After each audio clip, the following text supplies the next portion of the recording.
This podcast is a member of the Place to Be Nation family. Visit us at placetobenation.com, the only place to be in your pop culture world. You are listening to a special edition PTBN Pop podcast on Avengers Infinity War.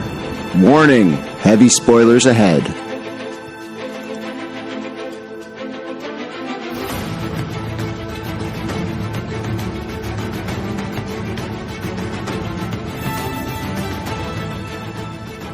Place to Be Nation Pop. Welcome and salutations. My name is Nick Duke. I know it's a little odd to hear me leading off a podcast for once, considering I'm usually the backup guy to my cohort, Greg Phillips, over on Hard Traveling Fanboys, which is, by the way, the longest-running weekly episodic comic book podcast in all of Place to Be Nation. But I'm here tonight to bring you a very special one-off edition of Place to Be Nation Pop's podcast offerings, because, as I'm sure many of you know, this week has seen one of the most monumental events in all of comic book cinema history, with the release of Marvel Studios' Avengers Infinity War, the seeming culmination of 10 years of the Marvel Cinematic Universe to this point. And so we thought, what better reason than to gather together some of Place to Be Nation Pop's finest, myself, Jennifer Smith of Geek and Sassy, Tim Capel of Conversation Comics, Talkin' Pop, and of course, Survey Says over on the Place to Be Nation wrestling feed, decided to come together and offer you kind of our quick hot takes on this movie. And by quick, I mean approximately 3.5 hours long. Yes, when we sat down to record this, we had the best of intentions. We intended on simply recording a pod blast for you, something in the 45-minute to an hour range, and very quickly it became apparent that the discussion and the debate therein, honestly, debate, because if you're somebody who is coming into the show from a very positive perspective, probably not what you're going to hear over the course of these next few hours. If you decide to stick with us all the way through, we have a little bit more of a critical discussion of the film than you might anticipate. Not to give away too much therein, but had a lot of fun talking with Tim and Jenny about this film. It's a show that we're very excited to bring to you. It's kind of a freewheeling discussion, not much of a format. So I will say up front, spoilers, spoilers, spoilers, spoilers, spoilers, spoilers. If you are here and you have not seen Infinity War, turn off the podcast right now. We are discussing spoilers from the very jump. There is nothing else. We make no pretense of even having a spoiler-free discussion at any point during this very extensive show. This is really a show the length of which has not been seen since the early days of the Sellers Points podcast here on Place to Be Nation Pop. So if you're a fan of Peter Jackson films, this is the podcast for you. So settle into your favorite armchair. Just make yourself comfortable, because you're going to be here a while. And hopefully you can find some enjoyment out of this very freewheeling and far-ranging discussion concerning Avengers Infinity War. We hope you enjoy it. Thanks.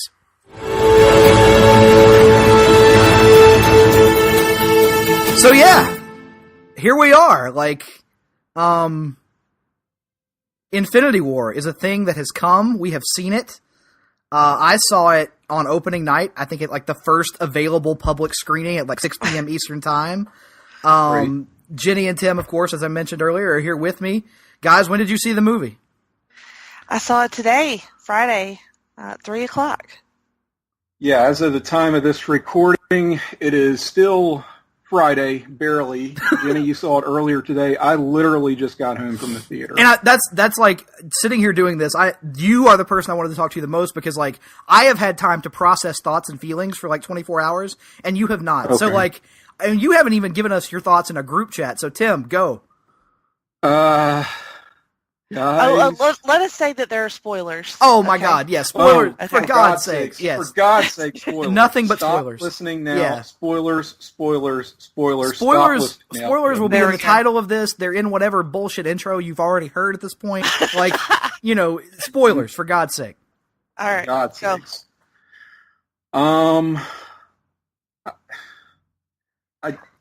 I hate to live up to or down to my reputation here to the extent that I have one, but Honestly, my impression coming out of that is I never want to see anything like that ever again. Really? Not because of the emotional exhaustion that it put me through that I thought might be the case, but just because it was so... I'm reaching for the words here, and let me put it this way. Do you ever go into a movie and within the first 5-10 minutes, you start to get kind of that sinking feeling that starts off as a, maybe I'm not going to like this so much. Maybe it's not going to be my bag. And then it just kind of gradually loses you more and more along the way. Yeah, it was called Justice League. Yeah, it was called The Last Jedi. Okay. Okay, guys. Well, this is my Justice League. This is my Last Jedi. And see, no, like, the Last Jedi thing I thought about. I actually, like, as I was walking out of the theater, I thought there was going to be a sizable portion of people that might Last Jedi this. So I'm interested to hear your reasoning. All right. Well, if I had set out, before I'd even seen the movie, okay, if I was going to write like a negative review of the movie of all the things that I didn't want to see, of all the things I felt like they could have gotten wrong, I feel like I could have posted that review before going into the theater. Like it just fulfilled on my worst possible expectations, I think. God. You're breaking my heart, Tim. And I say that having not a lot in the way of expectations. I had told you, Nick, in the group chat, right, I think a couple days ago, that the MCU to this point had fulfilled on my wildest expectations and fantasies of all my fanboy delights come true. And it was sort of like, we're at the end game now. So what else could they do? Not even to top themselves so much, but just to draw a line under it all, you know?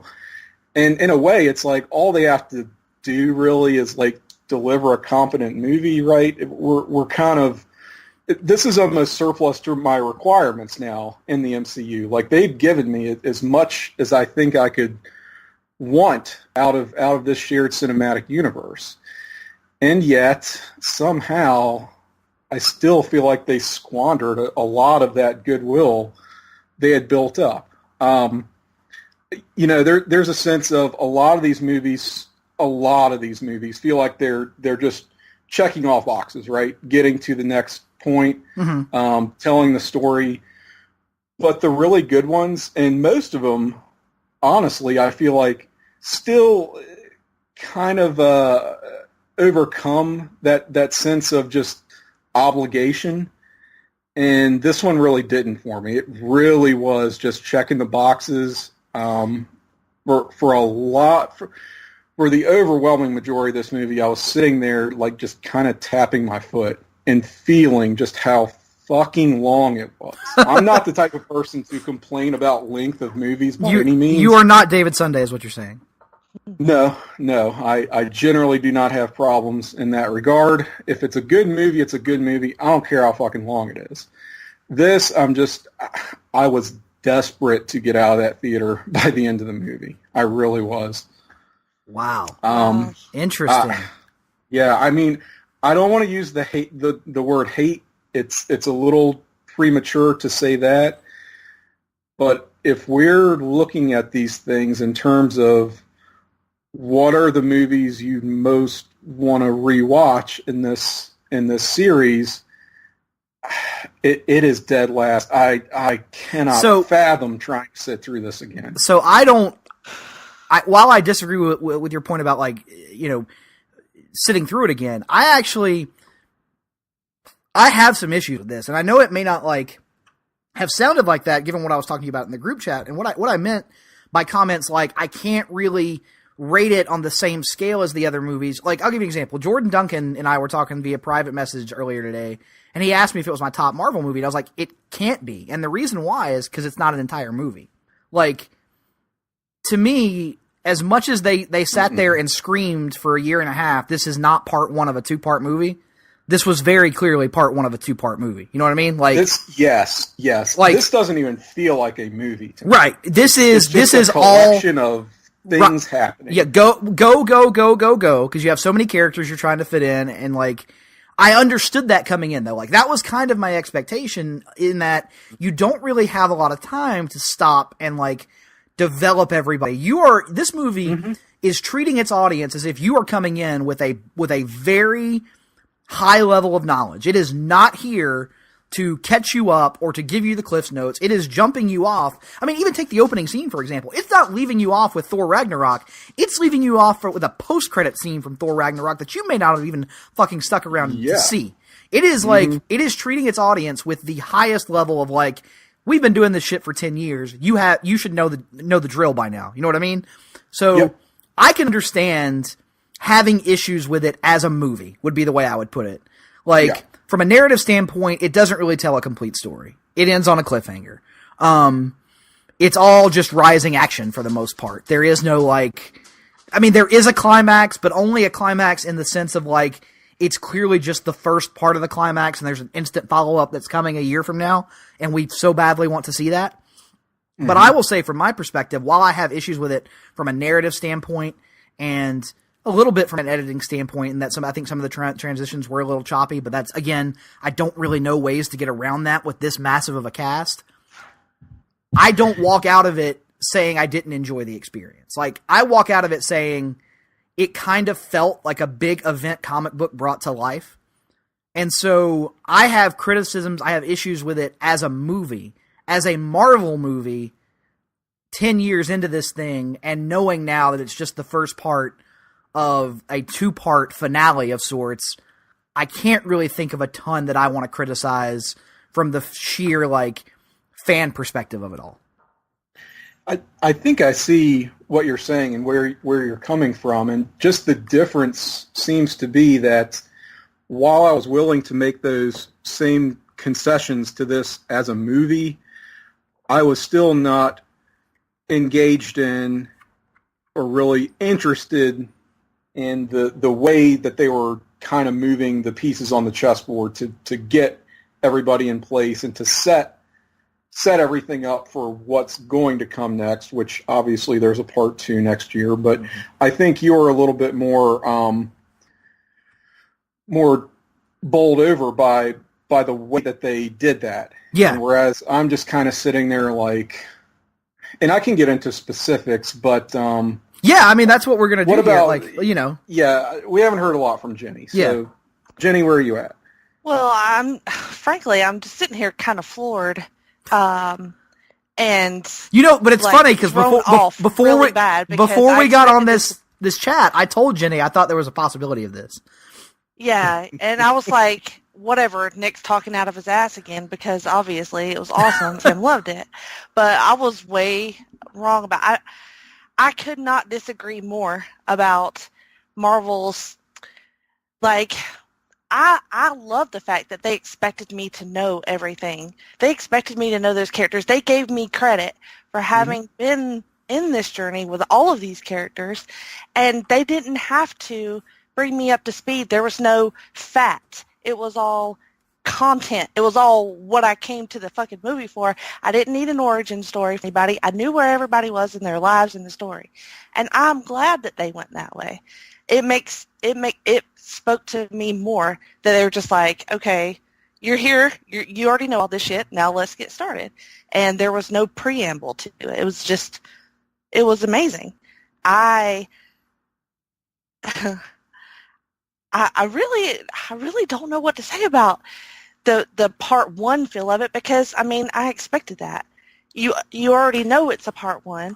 Okay, see, and there's gonna be that awkward ending, but they did the best possible way that they could to wrap up that. They broke your fucking heart, and then cut you off, just like you're supposed to do, in a fucking 2-part story. And I actually can kind of I can see where you're coming from, but the problem with that is, and that's one of the things I'm looking forward most to talking about you guys with, is like, I feel like the way this movie was marketed, and I don't mean marketed in this from the standpoint of like trailers, officially released materials. I'm talking about, I am going to draw the analogy here of like Kevin Feige to a wrestling promoter. Mm-hmm. And he has been playing the long con, the long work on the smart fans, for lack of a better term, for the past like 2 or 3 years. And so, if we haven't already said it enough, spoilers out the fucking ass here.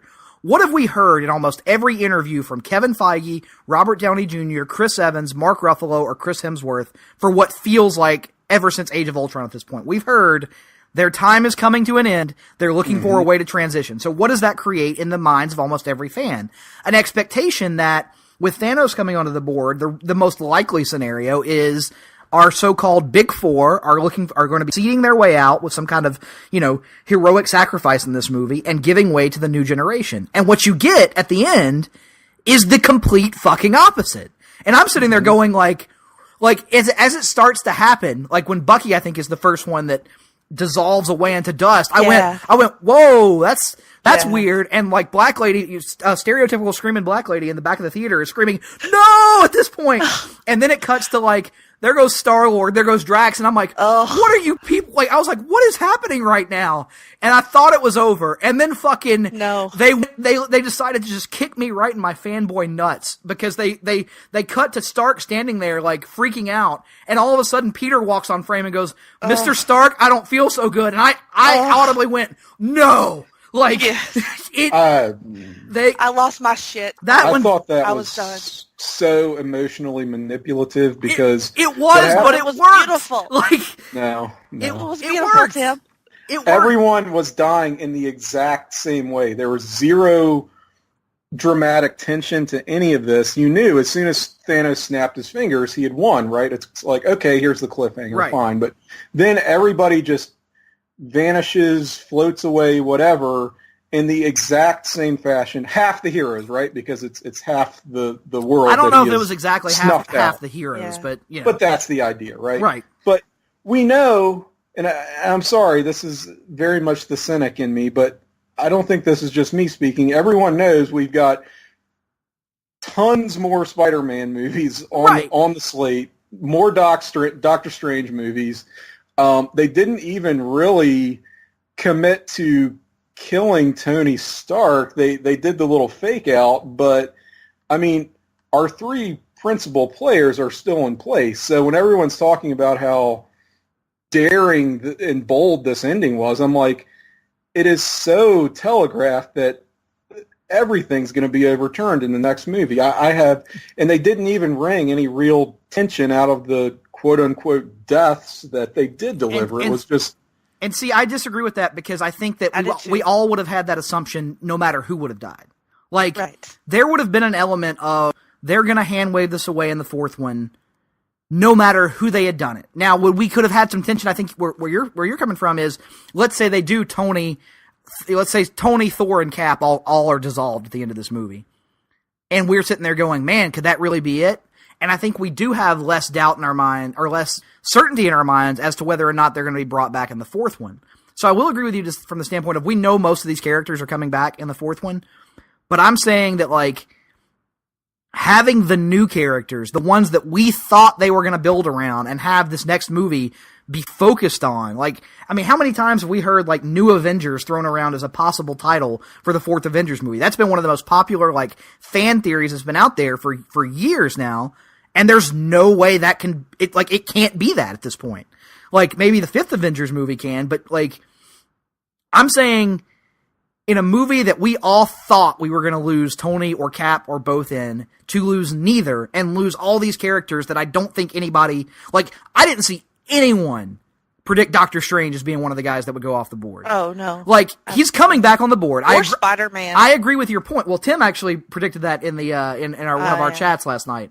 Not like that. I thought they might get and this is the thing, they overplayed their hand, I think, at the end of the day. Like, if they had done a Spider-Man death scene, a Tony Stark death scene, a Captain America, even all of those, but kind of nobody else, then I think they could have gotten away with planting some seeds of doubt, but the way they just went whole hog, it's just so, I don't even feel like there's any sense of real peril. I mean, all of this is just going to you're going to hit the cosmic reset button, which there was always going to be that expectation, I think. Right. But the way that they did it, it's just.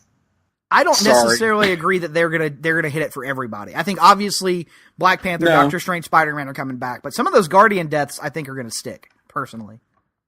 It may be Gamora, it's a situation. particularly, I think. Yeah, I was about to say I think because we're talking about the deaths at the end of the movie, but like I think all the deaths pre that ending are sticking. I was going to say it could be a situation where we get like the real deaths in the next movie, which would almost be more cheap at this point. So why? Why? How many times are they going to kill like the same character? It's just how many times did they kill Vision in this movie? It's fucking comic books, man. That's what they fucking do. Yes, it is, but it's supposed to make you feel something, right? And I think what you're hearing here is like I think a lot of people did feel something. Like I'm as cynical as you are in terms of I know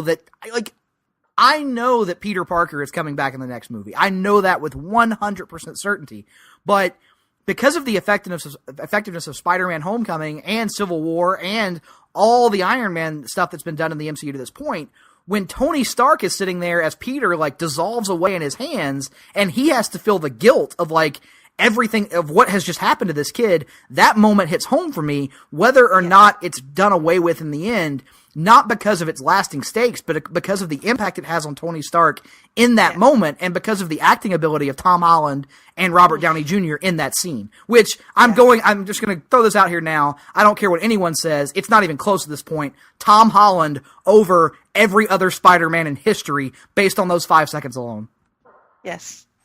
Agreed. I lost it. When he said, I don't want to go, I was just like, a mess. A mess. I don't have any criticisms of his performance at all.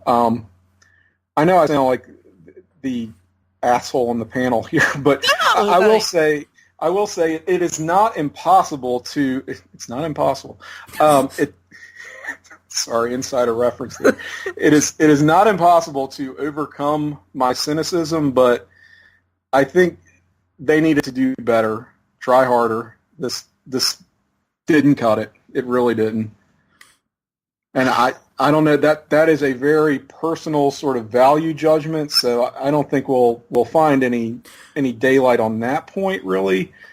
Well, was there anything that you did like? I liked the 2 minutes of the Red Skull cameo. I was about to say I knew you were going to mark for the Red Skull cameo. That was nice. I love that you didn't predict that one, by the way. I gave him a chance to nail some cameos. No, I mean the thought kind of crossed my mind, but it was like I was at the same time I was saying, well, why would they do that? Where would that really fit in? So I didn't think they would go there, but okay, they did. Cool. Nice seeing him again. It took a second there. At first I was like, is this supposed to be Death? And I was like, oh wait, no. This is this is the Skull. Well, did you buy into Thanos at all? Because I was fucking blown away by him. And I'm not a big Josh Brolin fan, but I thought he was awesome. Yeah. Left me cold. And that's another big problem in this movie is he sort of felt like the hole at the center of this whole thing. For so much to be focused on this character and this character's journey, I needed more. I needed something more than what we got. Than this, frankly, badly computer-generated character that didn't feel like a character. I'm like, okay, so his motivation is this bringing balance to the universe shit? I'm sorry, that does not a character make. That's just a plot device that you punch. So if you really want me, and that's fine. I mean, again, we're talking superhero movies, right? You need something to punch. That's what a lot of these things come down to. But if you're asking me to get invested in this threat as a character, it wasn't there. It just wasn't there. Yeah, I think that's another point where I'm gonna. And that's something I was afraid of again going in. So, and see, I thought they did a pretty good job of that. Like, I was wondering how they were going to go in terms of, like, if you're comparing it to Infinity Gauntlet as a story, I had made the assumption that the literal personification of death was not going to play a huge role in this story, right? Sure. So you have to come up with some sort of alternate means to an end, right? And so for me, I guess conceptually, the idea of him, basically he's a guy who's worried about overpopulation. If you want to bury it down, like boil it down to the simplest common denominator, right? Like that's his big issue is overpopulation. And on the surface, I kind of go, well, that's, I don't know. Mm-hmm. But I thought with the glimpses they gave of the backstory, the little bit of like him showing that he was blaming like the death of his home world on, the universe not having enough resources, the stuff they did with Gamora in particular, I thought they did enough for me to get me to the point of caring. I'm not going to say that I love the backstory and the motivation. I'm going to say it was adequate enough, but I loved Brolin's, Brolin was giving 110% to try and make you get there. Yeah. And so I guess his effort, and I disagree with you on the CGI. I thought the CGI was very good on the character. And just the general level of menace they gave him was enough to push it over the top. So I feel like I'm somewhere in between you two guys on Thanos. Yeah, I guess I shouldn't say the CGI was bad. It's just it didn't overcome the fact that it was CGI, that you're looking at what isn't a human actor. And there's always that sort of uncanny valley, right? I mean, we are talking about an alien, but just kind of the whole design, it's just, I don't know. I was hoping that they would improve upon some of the earlier images and footage we saw from the trailers, because that's often a thing, right? That you see incomplete. I mean, footage, especially in the Marvel pantheon, go all the way back to the first Iron Man movie, where that Super Bowl spot that got released was god awful from a CGI perspective, and made people think the movie was going to fail. And then by the time the movie came out, it was fixed, it was perfect. Just about for 2008, by 2008 standards, anyway. Mm-hmm. So I don't know. I just perhaps I can't even call it like a victim of expectations. I was just sort of hoping that it did what it was going to do in a way that I would be thoroughly entertained by, and I was just anything but leaving that theater. So. Did any of the humor work for you? Okay, so we can talk about that. Unlike in other movies, I thought a lot of the humor here was really misplaced. I can understand the criticism. I thought when it worked, it worked. But when it didn't, it really super didn't. So here's where it worked for me. Pretty much all the Guardian stuff and most of the Thor stuff, because they had set this expectation of that was one of my biggest concerns, honestly, is the Guardians just kind of had a different tone. And I was worried, okay, you bring the Guardians in and they're no longer acting like the Guardians. You know what I mean? If it's not James Gunn doing it, does it just become the Guardians done through somebody else's lens? And is that even the Guardians we've come to know? And instead, from a tonal perspective, I thought the Guardians were right on point. So all that stuff with the Guardians, I have no issues with the humor there whatsoever. That first act of the movie where Tony Stark and Doctor Strange are kind of quipping back and forth with each other constantly, while it was entertaining, it didn't always land for me. You know what I mean? Mm-hmm. Or the Vision, Wanda, Cap, whatever that little team was that was off to itself for a little while, when they would pause and have jokes, that wasn't always, I would kind of go, God, the Vision is literally fighting for his life here, but we're pausing to make quips. And I understand that's an aspect of the Marvel movies, and I certainly understand it's an aspect of the Marvel movies that I have probably been more critical of than most people, because I tend to like my shit, played pretty much at face value where others don't. So, I mean, that's just a difference in taste. But those, when it wasn't the Guardians or Thor doing the comedy, it was about 50-50 for me. So I guess on the whole, about 70 to 75% of the humor hit for me, and about 25% of it didn't. But I felt like the forward momentum of the movie, the movie takes no pauses. It's going. So I think where I differ from you, Tim, is I never really felt the length, because even if whatever I was watching on the screen at that point wasn't the most interesting to me personally, it was only there for 3 minutes before they were on to the next thing. Like, it was... Well, that's true. It was a movie that moved at a breakneck pace because it had to. And it makes me like... And it's weird because there were also points of the movie where I was like, well, why aren't we seeing this? Like, why aren't we seeing Thanos raise Xandar and take the Power Stone? Like, that just kind of happened off screen. That's a little problematic from a narrative standpoint. Like, you're supposed to show rather than tell. Why aren't we seeing Thanos, like, come to nowhere and take the Reality Stone from the Collector? Like, you're supposed to show rather than tell. So, like, it goes back to one of those things where, like I said, from if we're just judging it as a movie, like if we were legitimate film critics, I would have a hard time.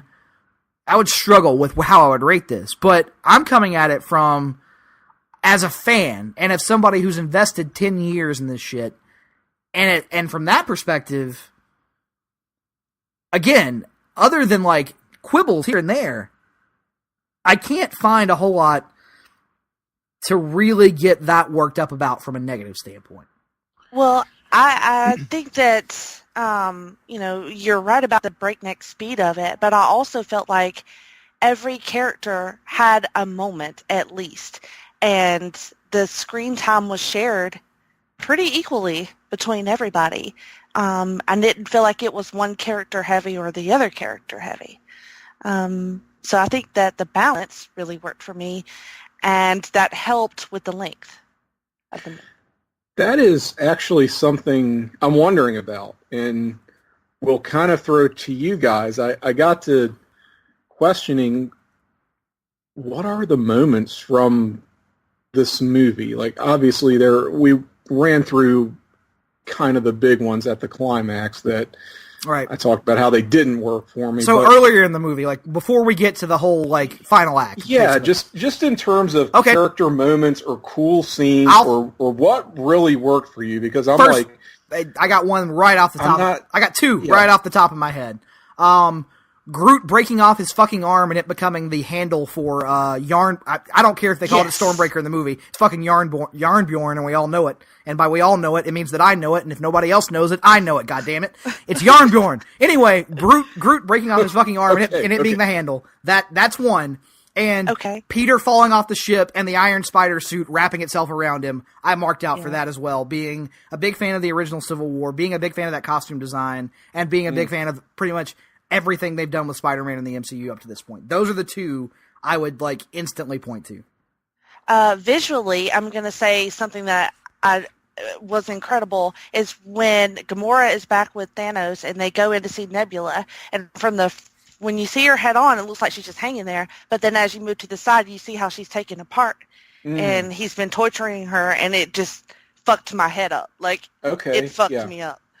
I thought it was amazing because that's all he had to do to get to what he wanted from Gamora. I mean, it looked so fucking horrific and painful and just cruel and terrible. That was a very arresting visual. Yeah. Yes. And I gotta say that not seeing the Hulk out was odd. Like, you're right. We never did see that, but right? Not in the beginning. But not in a bad way. Like, I kind of kept waiting for that, and I was like, okay, the Hulk is going to be the big like Deus Ex Machina of this movie, where he's going to be the one that comes in at the end and saves everything. And they didn't go that route. And I know that, like, from a character standpoint, and from the way the Hulk has been presented up to this point in the MCU, I'm not so sure that the Hulk side of the personality refusing to come out makes a whole lot of sense, honestly. I'm not sure that holds together so well, but it makes it more interesting in terms of what's going to happen when he finally does. And also, I know you said, Tim, moments that we're trying to stay away from the climax. I don't know if this counts or not, but when Thor shows up in Wakanda and becomes, for the first time, honestly, and this is from someone who is a big fan of all the Thor movies and more of a fan of the first two than probably anybody you'll ever talk to, for the first time in the MCU, became the Thor from the comics and just started wrecking shop. Oh, shit. Nick Duke was sitting there going from 6 to midnight because it was like, I have waited for this literally for 9 years now, and I'm just now getting it. But now that it's here, holy fucking shit, it's here. Oh my God, it was. I think that was the one point in the movie where I said "fuck" out loud. like they got me to bite just enough with all that talk about how this was not, that Avengers 4 was going to be a different movie and this was one complete movie. So when Thor is the guy that buries the axe into Thanos' chest, I wanted to stand up and cheer because I was like, my man has gotten the fucking hero moment of this movie. You know what I mean? Like, no, he did. Yeah, and that's the thing is they've presented this as now. I understand that it'll probably wind up being the Hulk against Thanos as the climactic battle of Avengers 4, but should it not be Thor based on prior precedent? Shouldn't we be building to the fucking rematch? Isn't that like, from to draw the wrestling perspective, isn't that kind of where this should be going? Yeah, definitely. He has the most personal stake of the characters that are left standing. Yeah, because Drax is gone at this point. Nebula and Thor are the two. I would. Is Nebula still around? Nebula is there. So that's the other thing. So let's run them off, and you guys let me know if I missed any.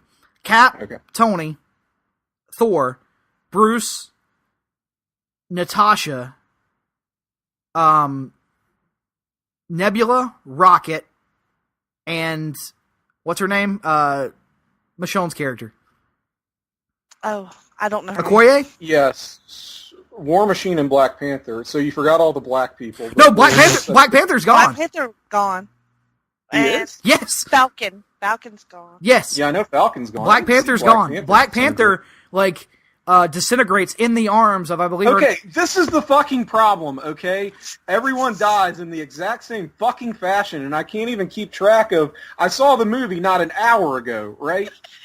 Prime example of what I'm talking about. Sorry to do this, but had they died in at least original fashions, I would be like, oh yeah, because this happened to so-and-so, and wow, that was really unexpected, or such a crazy moment, and it's just like, nope, they just disintegrate, fade away. And see, I disagree with that, because it's him, snapping his... It's just all kind of like... It's like the Rapture. Yeah, he's not go away. Thanos is not putting the thought process of like, let me kill all these fuckers in distinct, unique, personally torturous ways. It's like, just fuck these guys, and they go. Yeah. You know what I mean? And like, other than... Well, I guess the Rapture don't make for good filmmaking, because it was just a shrug of the shoulders for me. I was just like, all right, so that's how they're going to do this. I disagree. Like, again... Black Panther and, again, the aforementioned Spider-Man especially were the two that blindsided me completely. Me for the reason, but you mentioned that. We know there's going to be more Black Panther movies. We know there's going to be Spider-Man movies. I knew that, but that didn't make me think, oh, they're going to kill him and then bring him back. It made me think they won't even touch them. You know what I mean? Like, so it was unexpected from a certain point of view. You know what I mean? I agree. From a certain point of view. I mean, that's all we have is that's all life is your own personal... is your own personal perspective, right? But yes. I'm saying that if I had made if you power rank these characters in terms of most likely to die by the end of this movie, all the characters that went, I would argue, would have been near the bottom of that list, and I think that's ultimately why I come down on the side of the finale being very effective. And also, in the case of Black Panther and Spider-Man, I had developed a genuine emotional attachment to those characters.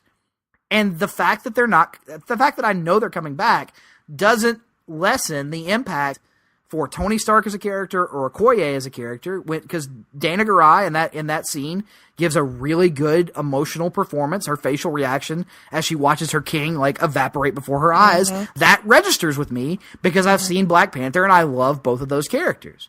I literally don't even remember that scene. See, and that's just I think part of it could be I was thoroughly entertained and engaged throughout, whereas I think you were kind of just over it by that point. I was so checked out by that point. Right, and I think that's. I'll be honest, I was. Yeah. And maybe that's a fault of me. That how can I give an informed opinion or an informed criticism if stuff? But man, and see where I come down on it. I was asked again by Jordan Duncan. We were talking earlier on Facebook. I was asked like how I would rank it in the pantheon, and my cop-out answer is I wouldn't. And I wouldn't, because again, to me, it's half a movie, and I am not going to judge this in totality until a year from now.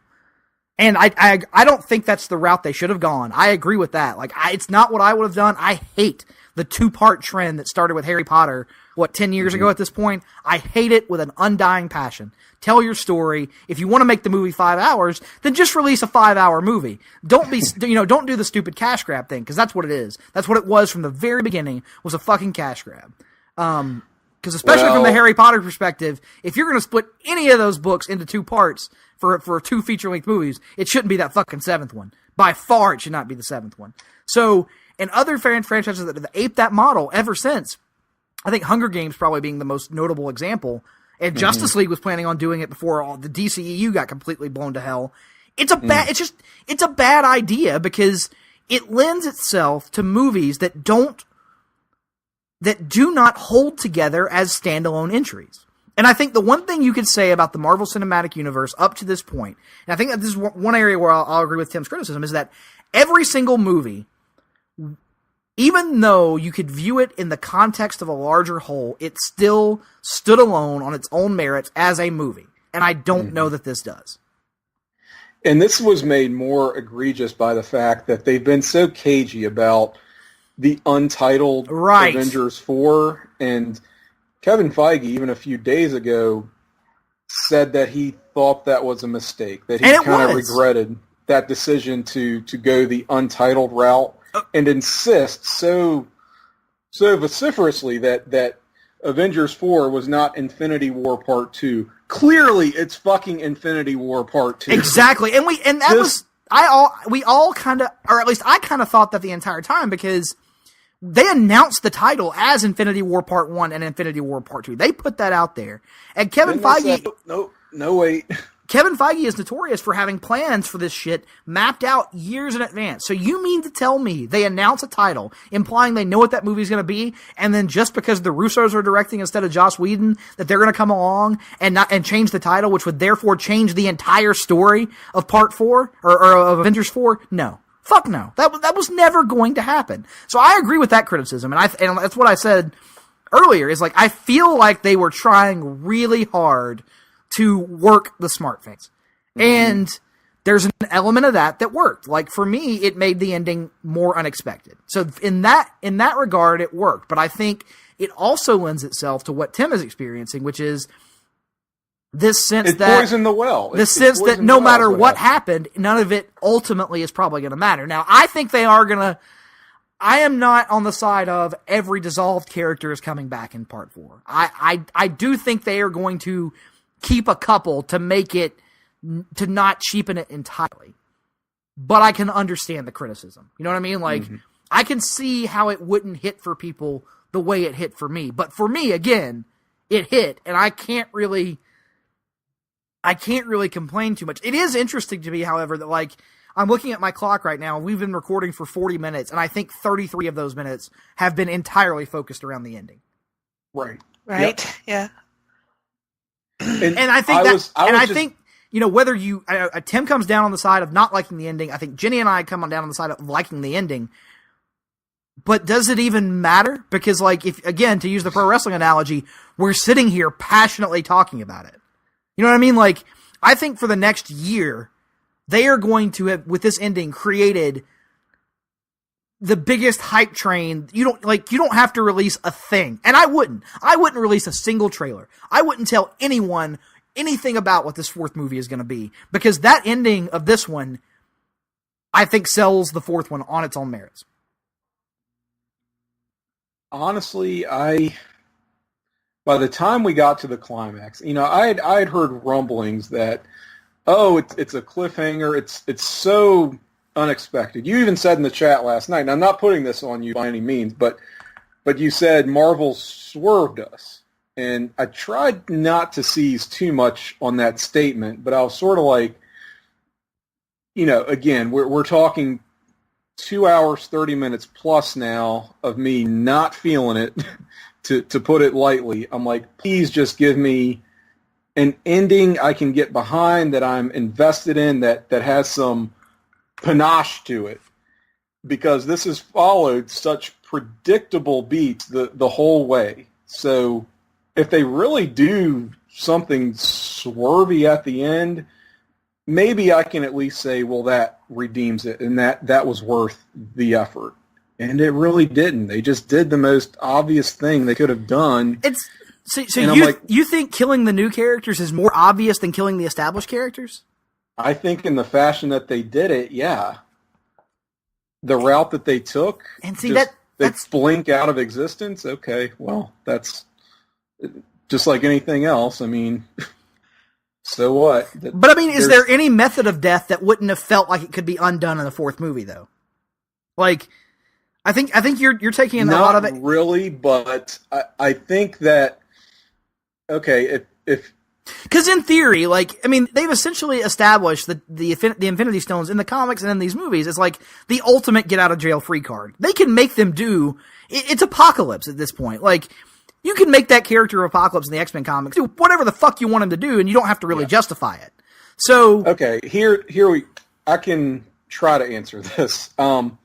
It's in a way, it's that age-old problem of how do you really create a sense of dramatic tension, and when you know that a lead character is never really in peril, how do you still get people to get invested in whatever cliffhanger you're throwing at your audience, right? There are ways to do that I think rarely include just having them blink out of existence. I'm not trying to fantasy book here, but I'm thinking like, okay, let's go back to the source material. And I'm not faulting these for not following Infinity Gauntlet, the limited series from 1991 to a T, okay? That's not what this is, but there is a scene where Cap has that very dramatic speech and confrontation with Thanos, right? Had they done something not exactly like that, but along those lines, and paid it off, and really gone for the gut punch, I'll give you the Spider-Man death, okay? I said it was emotionally manipulative, but I will give you that. All right, fine. If we had more of things along those lines, as opposed to just everyone fading away in ways that, again, don't even stick with me, that I don't even remember, maybe you could have had something there. And see, I think another aspect of this is so many of those deaths or disintegrations or whatever we want to call them at this point near the end of the movie, how many of those were Guardians? And I think a lot of that relies upon your attachment to those characters and those movies in particular. And I think you've been very open about the fact that you're not as high on those movies or those characters as other people seem to be. True.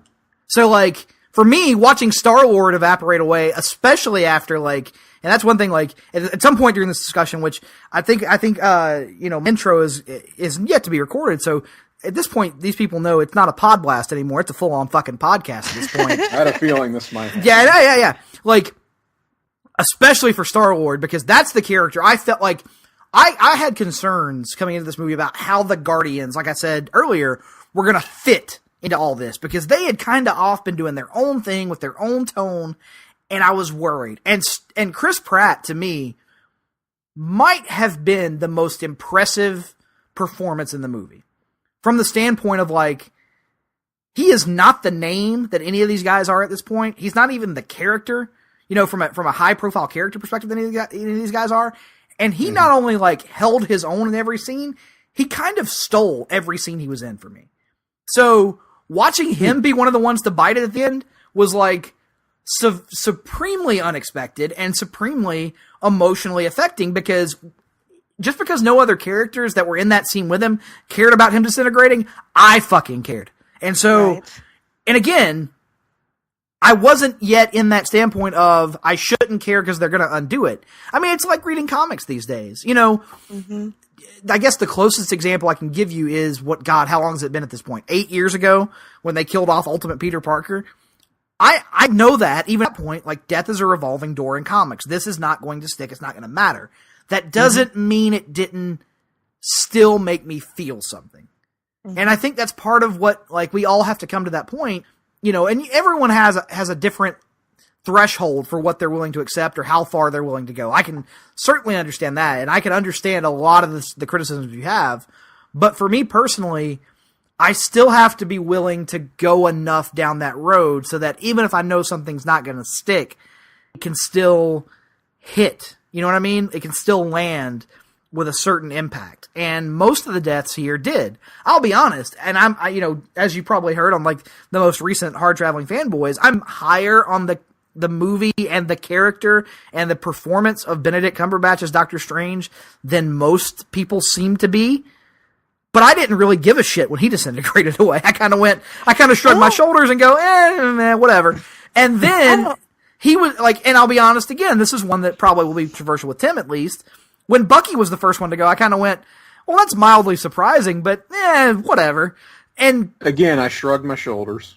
And that's surprising to hear from you, because he was the first one. Because the way it happened. But he was the first one, though. So, like, it wasn't like you had this expectation at that point of everybody's going to die the same way. He was the first one to go. So I thought that might hit you a little.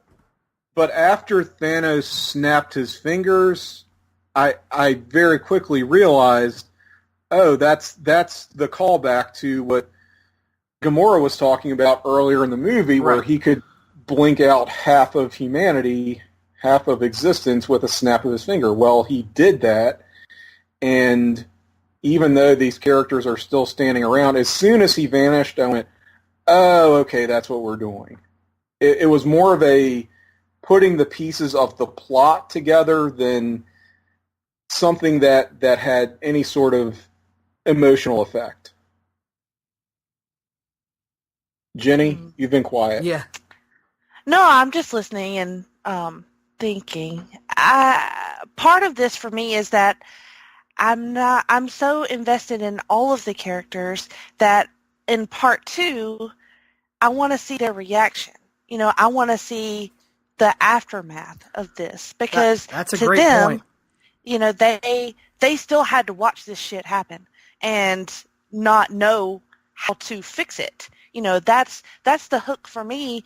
You know, if you want to quibble about breaking it up into 2 movies, I don't really care. Like, I'm going to be there for it, and I'm going to be there for the how do they fix it part of it. That's what I want. I want to see how they deal with it, and then I want to see how they fucking fix it, because I've never read the comics. I don't even know how closely they're following any of those stories, but, you know, I have no idea what they're going to end up doing, and I want to see it. Like, I want to see them pull together and fucking beat them. I mean, that they're fucking heroes. And I will say they're gonna fix it, and I want to see how they fix it. And it doesn't matter to me that the deaths felt fake, because I know the characters feel it for real. I will agree with that. There's definitely a sense of emotional trauma with the characters that are remaining, and I feel that with them. And I will say, after the events of Civil War, after the events that have pretty much occurred since Age of Ultron, which is the last time we saw, like, the Avengers that we all know and love together, they have managed to kind of put the genie back into the bottle, so to speak, for me. And what I mean by that is, one of the reasons I have been perhaps the most staunch defender of Age of Ultron for however many years, 3 years now at this point, is this. Mm-hmm. I feel like, as great as that first Avengers movie is, and do not get me wrong, it is great.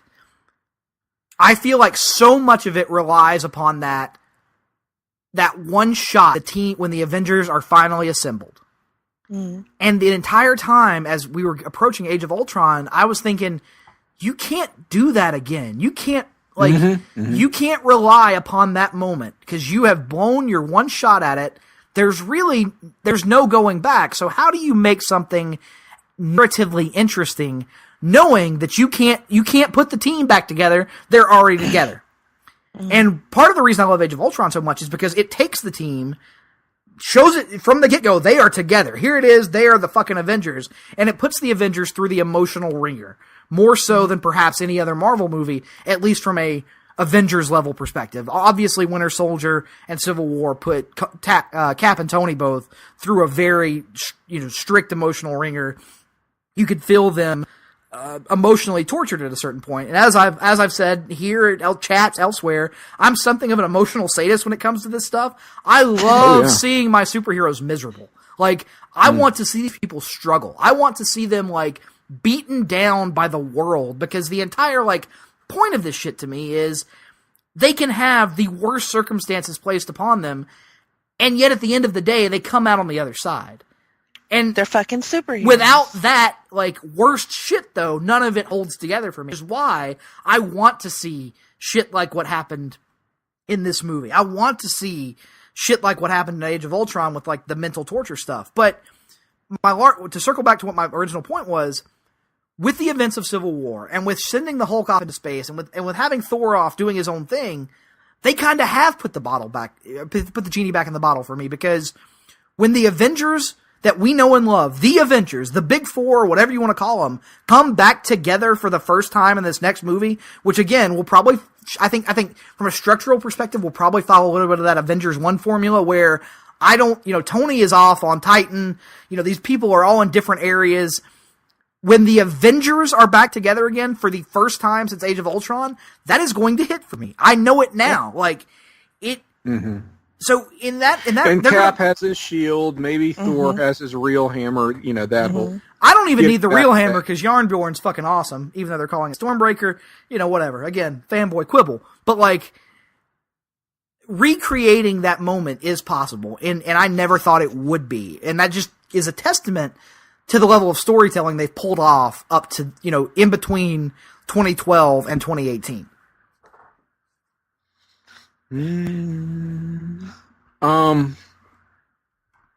We'll see.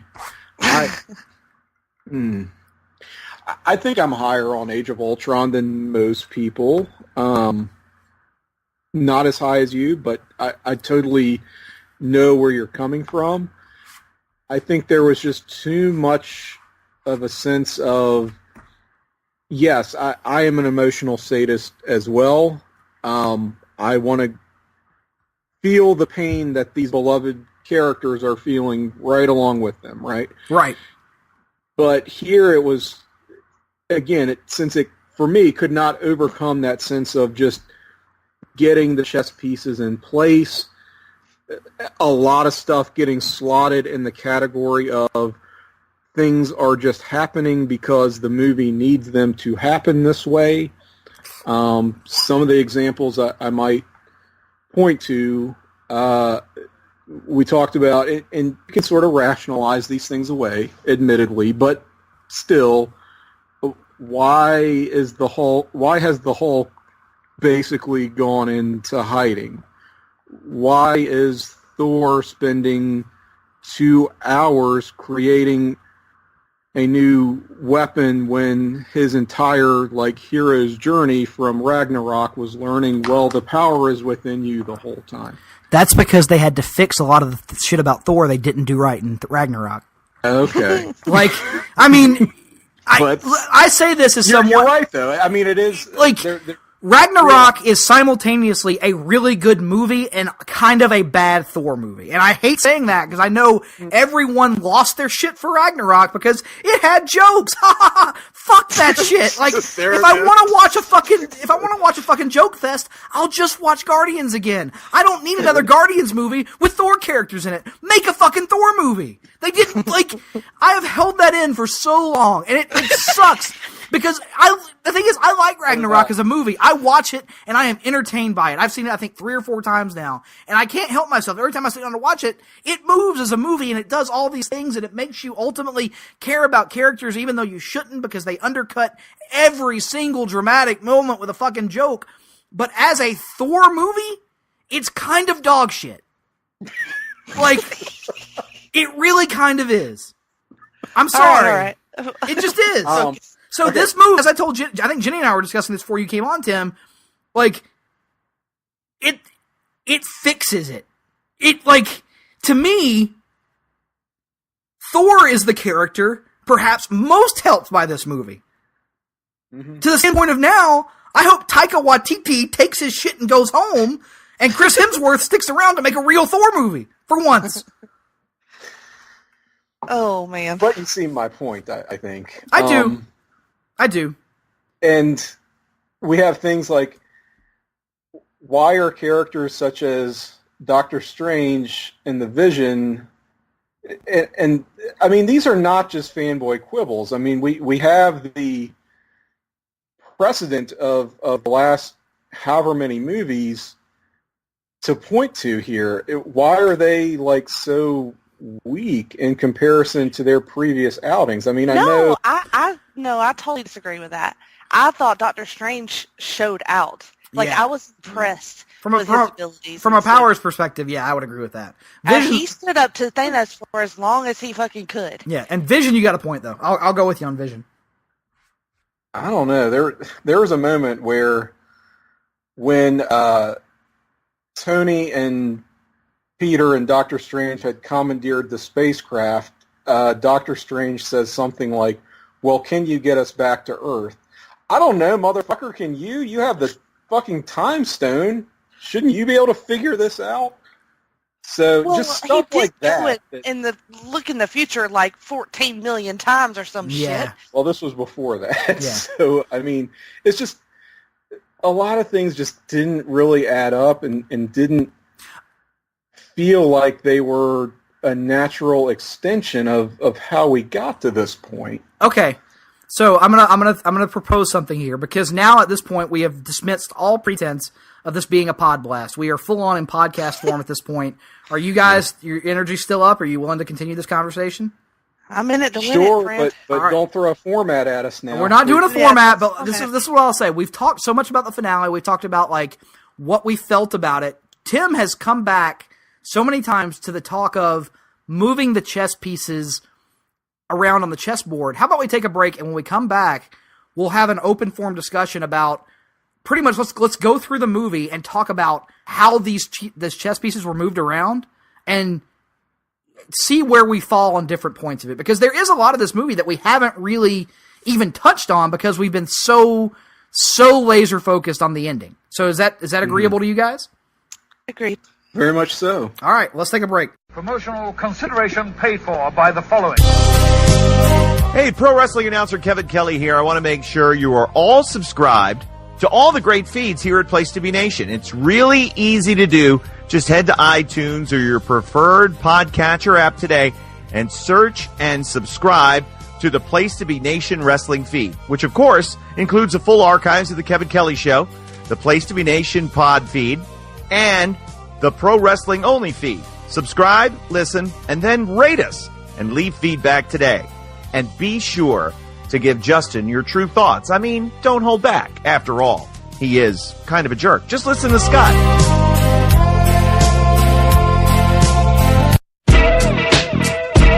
Place to Be Nation's JT Rosero and Chad Campbell here. We want to let you know that we have a ton of great podcasts available to you on iTunes, Stitcher, Google Play, and PlayStation.com, and we offer those to you on 3 great feeds.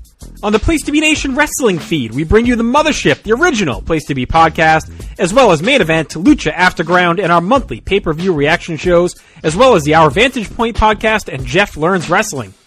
In addition to these full-length shows, we also deliver quick-hit pod blasts on topics old and new. Over on the Pro Wrestling Only feed, we dive deep inside the wrestling business with a stacked army of experts leading the way.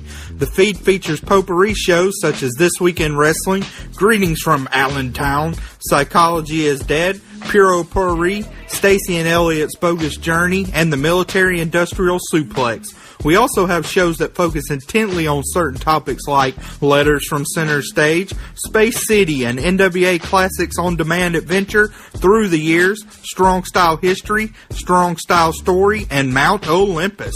Plus, the feed has the full archives of legendary shows like Titans of Wrestling, Where the Big Boys Play, Letters from Kayfabe, and much more.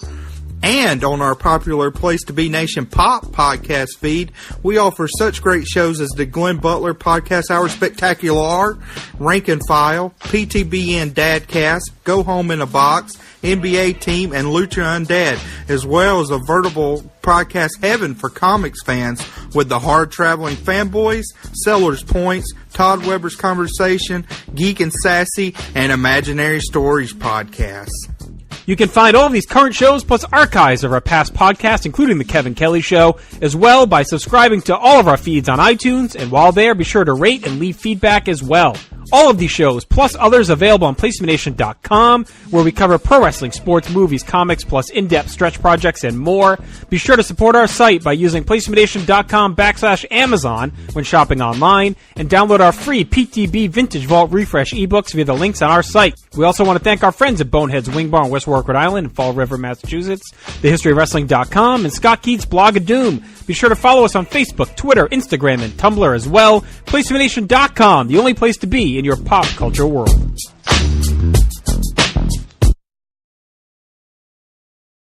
Place to be Nation, it is me, the manager, Todd Weber, and I'm here to tell you all about a brand new show on the PTBN Pop feed. It's Talkin' Pop. Each month, hosts Jennifer Smith and Tim Capel discuss the hottest topics in pop culture along with their special guests.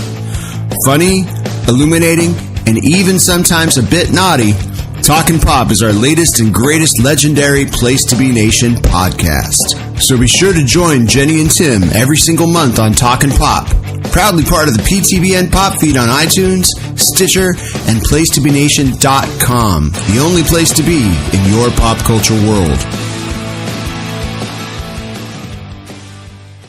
So we're back with more of this free-form discussion. None of us are accomplished hosts. Let's just call it like it is. So if you're looking, I don't know what you're talking about, sir. Well, if you're looking for people going around going, so your opinion on this question, and then asking all of us the same fucking question, none of that to be found on this podcast. We're just out here shooting the shit and having a damn good time doing it, I might add. As I told them during the break, like, we have very different opinions on this movie, Tim and I, and even Jenny and I have, I think, more similar opinions, but still some minor differences. This is one of the most fun discussions I've had doing a podcast in a long time because, like, I'm sure Greg will be happy to hear that. Greg, listen. Greg and I, the thing is, like, I don't know how I want to answer this because it's either I break character and give a genuine answer, or I make something up that will insult Greg. So I'm kind of unsure what to go, but I've had just enough to drink that I'll give the genuine answer. The genuine answer to that, Jenny, is that Greg and I literally talk probably somewhere in the neighborhood of like 15 to 16 hours a week. So by the time we do the podcast, I have had so much fun talking to Greg on the phone that I'm kind of like tapped out. So the podcast is kind of like the worst of our conversations from throughout the week. If we wanted to make a more interesting version of the podcast, we would just like record our lunchtime conversations and literally I talk to Greg every day at lunch for an hour. That's so cute. Isn't it though? That is very cute. It is, it touches my little heart. Well, there you go. You know, even old Nick Duke can occasionally have his heart grow 2 sizes in a day sometimes. Well, I'm glad you're having fun with this. I will say I am as well, even though I was in the pissiest of pissy moods. Yeah, you told us during the break. So, like, again, not to like try and put too much of a format on it, but you were almost not going to. You were almost not going to do this. I almost, and not because I was talking about this movie. I was just afraid, like, I don't want to come on this what was going to be a pod blast. I kind of had a feeling it would exceed that length. I did too. Some measure. But I just didn't want to come into this being like, I'm going to shit all over the movie. I'm going to rain on their parade, dominate the conversation, which I've probably done, and I apologize for that. It's not what I want to do here. If you've done it, I've done it. So, like, I think we're in the same boat on this one. Anyway, I am. You know what this is to this point? Glad to get this out of my. It feels like group therapy in a way. Yes, you know, like, as much as I love talking about the Marvel movies and various movies over the years, one of my favorite movies to discuss from like the last 10 years has always been Man of Steel. And the reason why is I can't think of a single person who watches Man of Steel and goes, that was okay. Like, right. You know what I mean? Like, it elicits an emotional response. It either elicits an extremely positive one or an extremely negative one. And it creates, as long as you can do it in a respectful manner like we've done here tonight, it creates a really interesting discussion.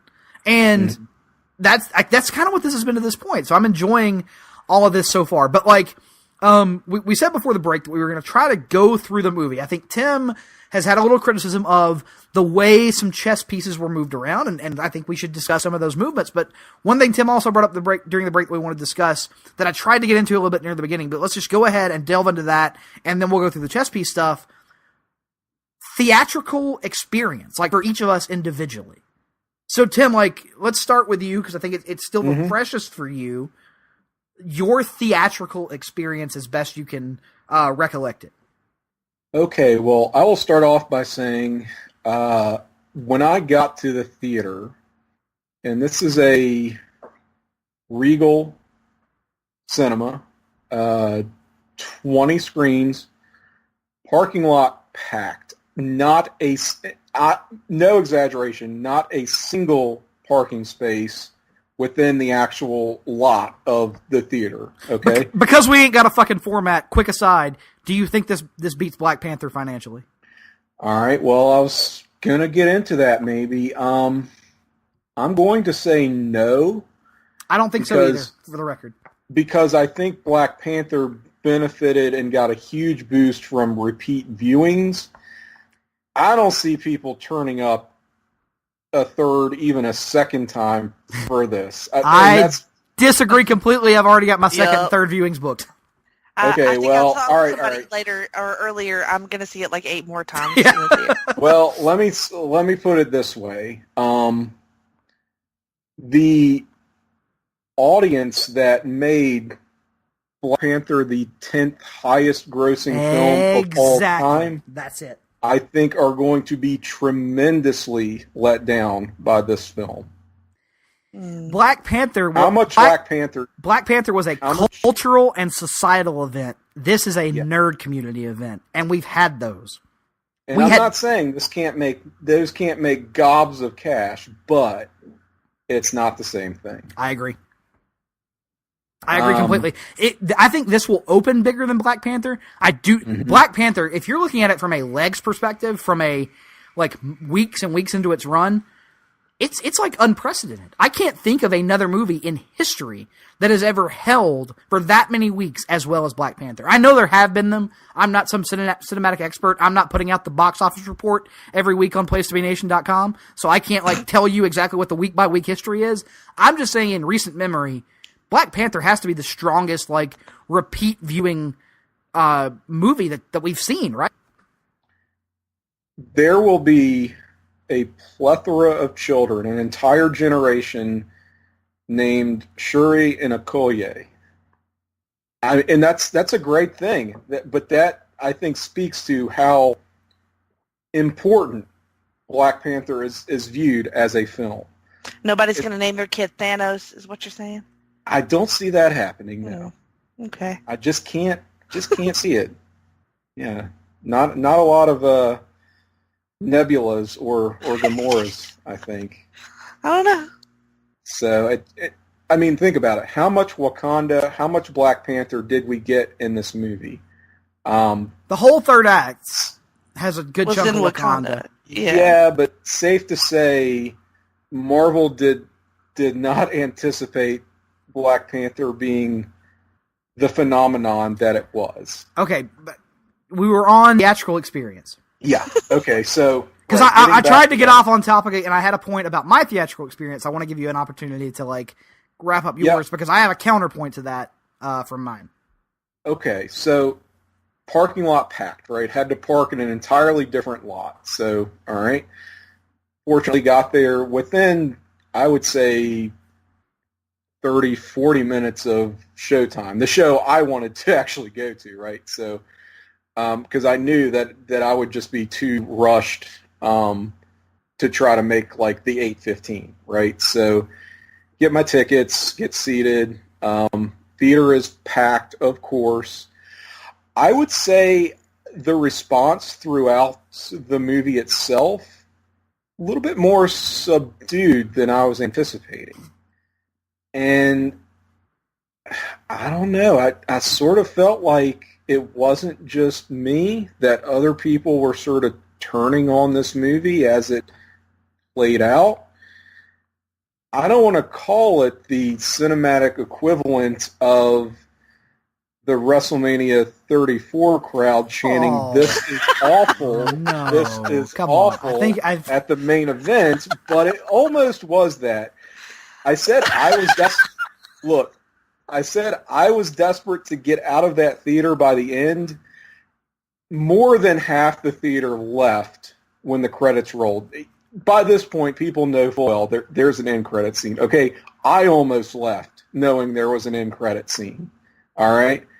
And the people who didn't leave had gotten up, had literally I'm not exaggerating, started making their way towards the door, stopped, were kind of leaning over chairs, just sort of, all right, is it going to be a mid-credit sequence? Oh, God damn it, they're going to make us sit through the entire credits. One dude sat down on the steps, was like, all right, can we get this show on the road? Like, we were, collectively, I think we were done with this thing by the end. More than done with it. And, again, not a whole lot of reactions throughout.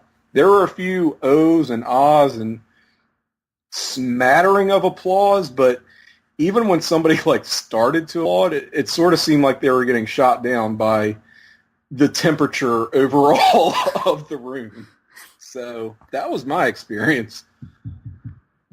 I would say mine would be sort of similar, although, I mean, the guy, not directly beside me, but one seat over from me, was so impatient all throughout the previews. Like, every time a preview would come on, he would just, sigh loudly, and then, like, eventually when the lights went out, he was like, thank God. So this guy and me were, like, connected. I was like, me too, because I'm ready for this.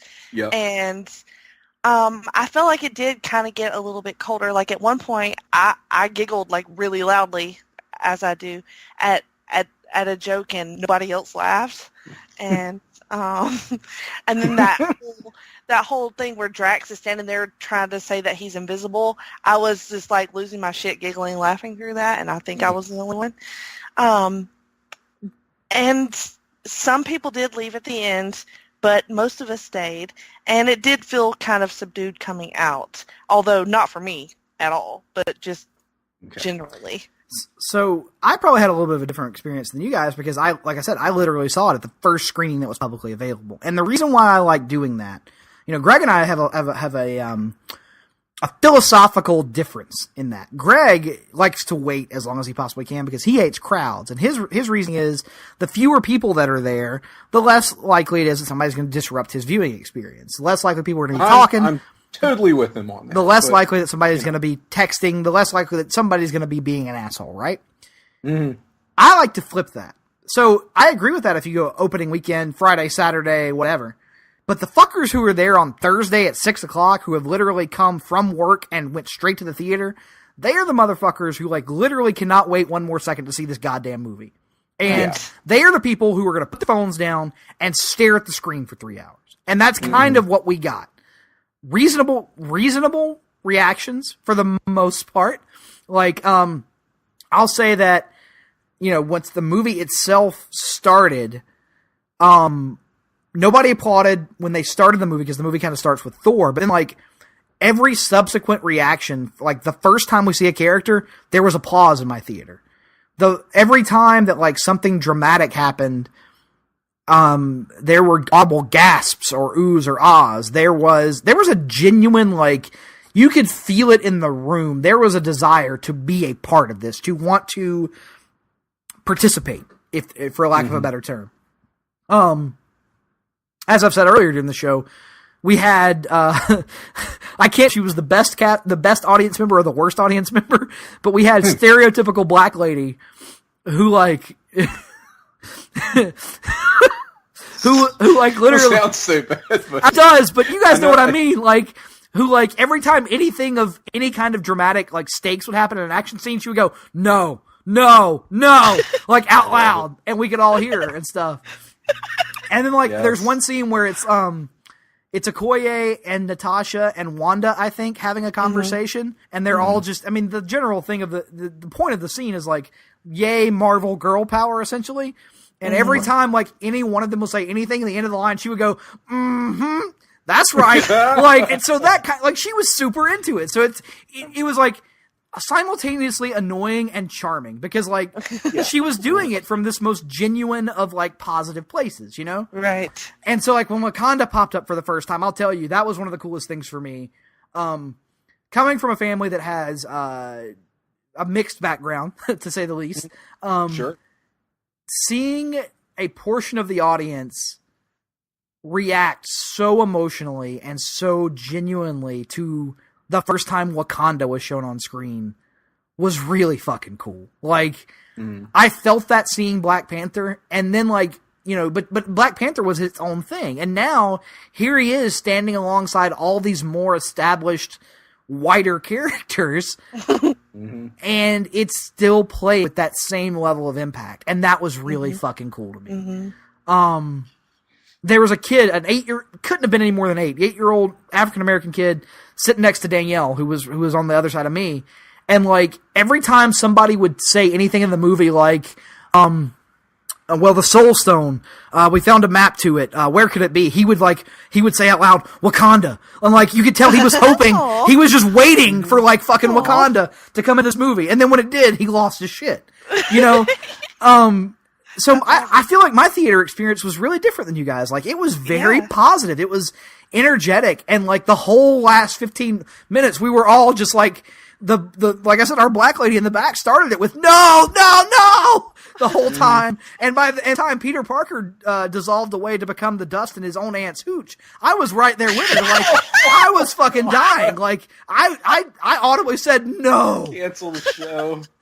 Yes, I was sobbing by that point. I teared up because, again, my attachment to Peter Parker, my attachment to Tony Stark, coupled with the acting ability of both of those guys to sell their attachment to each other, and Tony's, like, sense of guilt, that scene, in terms of what it set out to accomplish, it's probably the scene for me that hit more than any other scene in the movie. That little, what was it, 7 seconds at the most?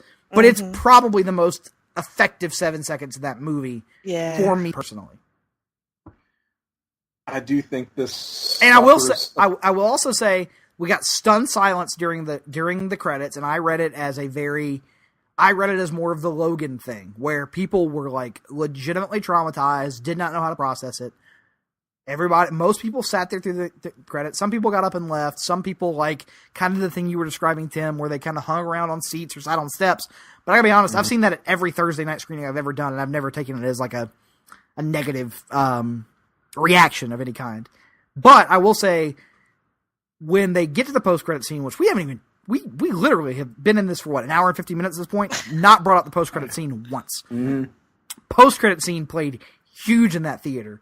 On a couple of different levels. Samuel L. Jackson going was another thing that got the audience going, no! Yeah. And then, like, the beeper on the ground at the end, and when the logo popped up, I would say there was about 30% of the audience who knew what that meant, and that 30% reacted enough for the full 100%, myself included. I went, fuck yes! And, like, Danielle goes, like, I don't get it, who is that? I was like, essentially the Wonder Woman of the Marvel Universe. The biggest, baddest bitch in the universe is coming, and shit's about to get real. I don't think anybody in my theater got it, honestly. See, and that's why I love doing these Thursday screenings. Like, at this point, I've done so many of them, it's hard for me to imagine my initial viewing not being that. Because I love, it's a WrestleMania thing, where I love being amongst my people. And those Thursday screenings are the closest I can get in Columbus, Georgia, to being amongst my people. Agreed. I think when we came out of the theater, there was, like, a group of, like, teenagers, and I heard one girl say, what was that at the end, Way? And one of the guys said, Captain Marvel, and she said, who's Captain Marvel? And then I just shook my head and walked away. Judged them silently. Judged them real hard. Called them amateurs. Judged them real hard. So, which there's always an element of that for people such as us. Like, you know, it's, you want to be the comics are for everyone guy, but at the same point, you kind of go, come on, like, you know, get your shit together before you walk in this fucking theater. You know, come on. Don't be don't be an asshole. But so the post-credit scene, that, you know, that's something we haven't touched on at all, but let's dial it way back and carry it all the way through. Tim, you've had criticisms of the way these chess pieces were moved about. So let's go through those movements. This movie opens, I felt, in a very effective fashion, and let me tell you why. Let me tell you how I knew it was effective. The Marvel Studios logo starts to roll, and at the very beginning, there is dead silence for like 5 to 10 seconds. To the point where the guy in front of me like screams up at the projection booth, "Sound, please!"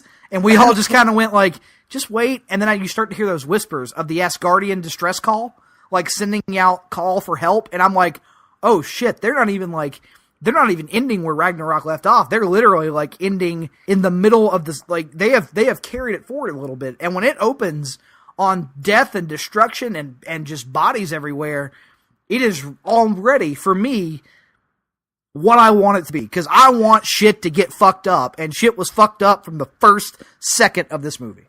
Mm-hmm. Did that opening scene remind you guys of any other movie? I feel like you got one that you're going to drop on us, but no. I got a very OG Star Wars from that. I was just thinking Star Wars. God damn it, I didn't even pick up on that, and now that you said it, it makes me love it even fucking more. Mm-hmm. So, I mean, it kind of had me from opening scene. I was like, oh, this is very immediate res, throw us right into the thick of things. Kind of vibing on it. Okay. God, I hope that massive fart I just cut wasn't audible on podcast. Well, you could have gotten away with it. I know, right? Afraid.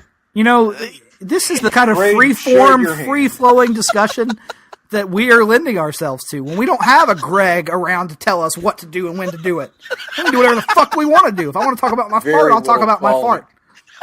We have little quality control and less sobriety right now. But we'll tell Stephen Graham to come quality control my podcast for me then. All right. Very good. So, yeah, I mean, okay, opening scene, sure. So you're with the opening scene. The entirety of the opening scene, like that whole ship-based sequence, or just like that opening few moments? I mean, basically. I can't really quibble with anything in that. Okay. Well, you gotta love the Loki callback. You have to love "We have a Hulk" line. We have a Hulk. That was pretty fucking cool. That was great. So many great callbacks. Where's the fucking Valkyrie? I wondered that too. Yeah, good question. I'm gonna talk character journeys. Weren't Hawkeye and Ant supposed to be in this movie? We will get there. We will get there. I mean, yes, they did explain it, but still, I thought they were literally the actors were in this movie. I thought so as well. I got to be honest, and they weren't. So that was a little surprising for me.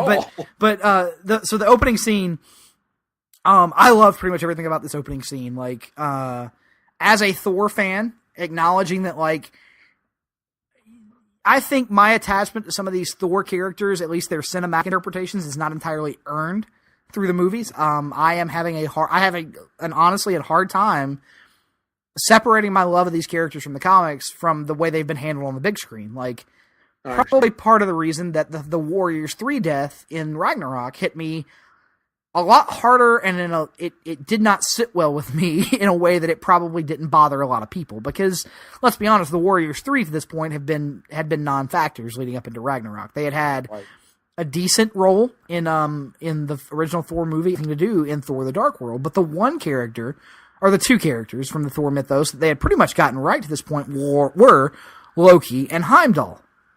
So for both of them to meet their demise at the hands of Thanos in this opening scene already had me as a Thor mark, like, oh, I want to kill. To me, the ultimate comeuppance is Thor just bashing this dude's skull in. Like, that is where the money is for me at this point. So I will say the opening entire sequence, they had me from the jump. Like, they twisted my little Thor heartstrings and, like, had me like a puppet.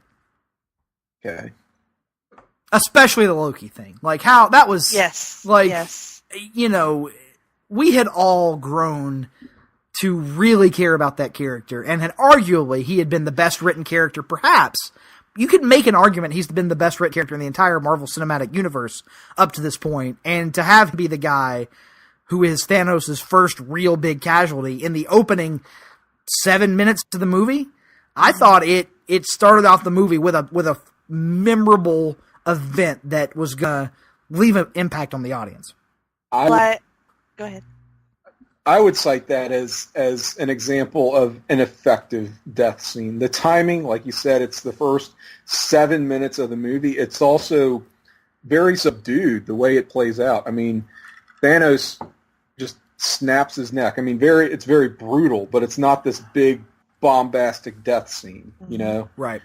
So I did think that was an example of delivering on an emotional payoff and an effective death scene in the way that others we've talked about were not for me. So, Jenny, what were you going to say? Even Thanos says, like, there's no coming back from this one. Like, because we've seen Loki die before. Loki faked his death in Dark World, yeah. Right. So even part of me thought, that's not real. Like, they could, he could still come out of that. And then Thanos just says, there's no coming back from that. I'm like, oh, shit. So it just kind of went... Right. It got really real. I would agree. They knew what buttons to push. They knew what buttons to push there and did that well. Now, I will say this opening scene also introduces us to one aspect of the movie that I got to be honest didn't entirely work for me, and that is the Black Order. Yeah. This movie, we've talked about, treats its audience with a certain level of respect and expects you to have your shit together and know who these characters are and what's their deal. And I can understand that from if you're talking about characters that have previously been featured in an MCU movie. But these Black Order cats, even as a comics fan, I don't have the slightest fucking clue who Proxima Midnight is or what her deal is. And I don't even think her name is uttered in this movie other than she's generic evil bitch. Like, that's essentially who she is. I will say, I thought Ebony Maw was outstanding. Like, that character, I could have, like, if the entire Black Order had just been him, I would have been fine. Because I kind of dug his whole deal as, like, he reminded me, and this is going to be a reference I know that is completely lost on YouTube because you're not really sports fans. But, like, are you guys familiar with who Bundini Brown is? Not a fucking clue. Okay, so way back in the day, when Muhammad Ali was the baddest motherfucker on the face of this or any other planet, like, Muhammad Ali could damn well talk for himself. Like, he was a fantastic talker, but Bundini Brown's the guy who would follow him into the ring and just, like, he was Muhammad Ali's hype man. And as weird as that sounds, a man who needs no hype man has a hype man, but he had the gift of gab. And so, like, having Ebony Maw as, like, almost the high priest of Thanos who was there to proselytize on behalf of the Mad Titan, he was essentially, okay, here's a reference I know at least will be good with Tim. He was the Paul Heyman to Thanos' Brock Lesnar. Like, he was the guy there, to do all the talking, cut all the fucking promos, and just go. Yep. And I did think he was the rare antagonist, honestly, of not even antagonist, we'll say character, period, who had a real sense of presence in this movie. He was the only member of the Black Order I bought into. How about that? Easily. And this is the Squidward guy, right? This is Squidward. This is the yes. All right. Which is a great line. This is the Ebony Maw. Is who this was. Ebony Maw. Yes. But yeah, he gets. I think the movie actually. He might be the first. So the movie opens the Marvel Studios logo, and you've got the Asgardian distress call being sent out, and then when scenes start to roll, he might be the first spoken line in the movie, and I thought he was the only member of the Black Order that landed for me in any kind of way. Like, the rest of them were fine physical threats that give our heroes something to punch other than just Thanos or Chitauri or whatever, but that was one aspect of the movie did not work for me, was the Black Order as a whole. Yeah, I got nothing on them other than Ebony Maw. Jenny? I would agree with that. Yeah. I mean, like, and that's not, they were just there. And I think that was intentional. Like, they were just... I was so entranced by Thanos, I didn't give a fuck anyway. Right. So this opening scene, this is the first time we really get a glimpse at Thanos, and like we said, the Loki death, I think we're all on board. That opening scene kind of works. Yes. Mm-hmm. Okay, so where do we go from there? I think Heimdall's dying act is blasting the Hulk down to Earth, and he goes through the front fucking window of the Sanctum Sanctorum. That's which right. I gotta say, again, one of those things that, like, if you try to analyze it from a sheer movie perspective, Does it make a whole lot of sense? No, because it requires way too much fucking coincidence. But as I a don't Marvel, know that it does. Honestly, Heimdall probably knew where he was sending. That's him. what I was going to say. That's a good point. He knew that. Yeah. That's a good point. Dan, that was the calculated move. Him seeing all. That's a good point. Even think about that. But that visual of the the fucking, coincidence. Well, we'll get to the coincidence part coming up. But the visual of the fucking Hulk flying through that big giant window of the Sanctum Sanctorum was one of the. That's one of those things. It's a brief moment, but you asked earlier about like what are the moments or the visuals from this movie. That'd probably be one for me. I kind of like. I was like, that's kind of cool when that happened. Taking the place of the Silver Surfer from the comics as I push my glasses up. Thank you, sir. You come with the encyclic knowledge of Infinity Gauntlet. I've only read it a few times. So yeah, that's good to know. So help me out here, guys, because I'm kind of losing. You've seen it more recently than I have. Hulk blasts through the window of the Sanctum Sanctorum, and we are where exactly? Well, Doctor Strange and Wong are basically kind of sort of arguing when that happens. Tony comes into the picture. Yeah, so they have that Tony and Pepper in the park scene where she's like kind of pressing him that like if they're going to get married that he has to, cut the bullshit essentially. And we get more retconning of Iron Man 3. We do, which I maintain. Tim, you and I are the low people on Iron Man 3. We have owned that. We've embraced it. We're kind of proud of it at this point, I think. We are, yes. But regardless of your feelings on it, the movie doesn't matter anymore. I'm sorry, it just doesn't. No, it does, but okay. Explain to me how it matters. No, we are without format. Explain to me. Give me one reason why it still matters. It just matters to me. I had an emotional connection to that movie. I'm not talking about that. That's how it matters. From a narrative standpoint, give me one thing that matters about that movie. I'm just saying it just fucking matters. Give me move along. I'm asking for one thing. One thing. I'm just telling you, it's It cool. matters. It matters if you like the movie. It does not matter from a Marvel Cinematic Universe narrative perspective. All right, whatever. Moving on. So we have the scene with Tony and Pepper in the park. Very much feels like it's telegraphing a Tony death scene, which doesn't happen. Feel that way. But because it doesn't happen, that's another one of those things that lends itself to my point of, I feel like this movie is structured in such a way to make you think that it's going to be Tony, and when it's not, it makes the ending hit harder. And I think this scene helps to lay the groundwork for that even more. Jenny, would you agree? Yes. Okay. So, Tim, at this point, with the Pepper Sanctum Sanctorum Hulk stuff, you're still okay. Like, I'm trying to pinpoint exactly at the point where you start to get that sinking feeling. That's what I'm trying to do with this I will exercise. tell you when. It's when Black Order basically arrives on Earth and they have the little fight scene in the middle of the city. With Doc Strange,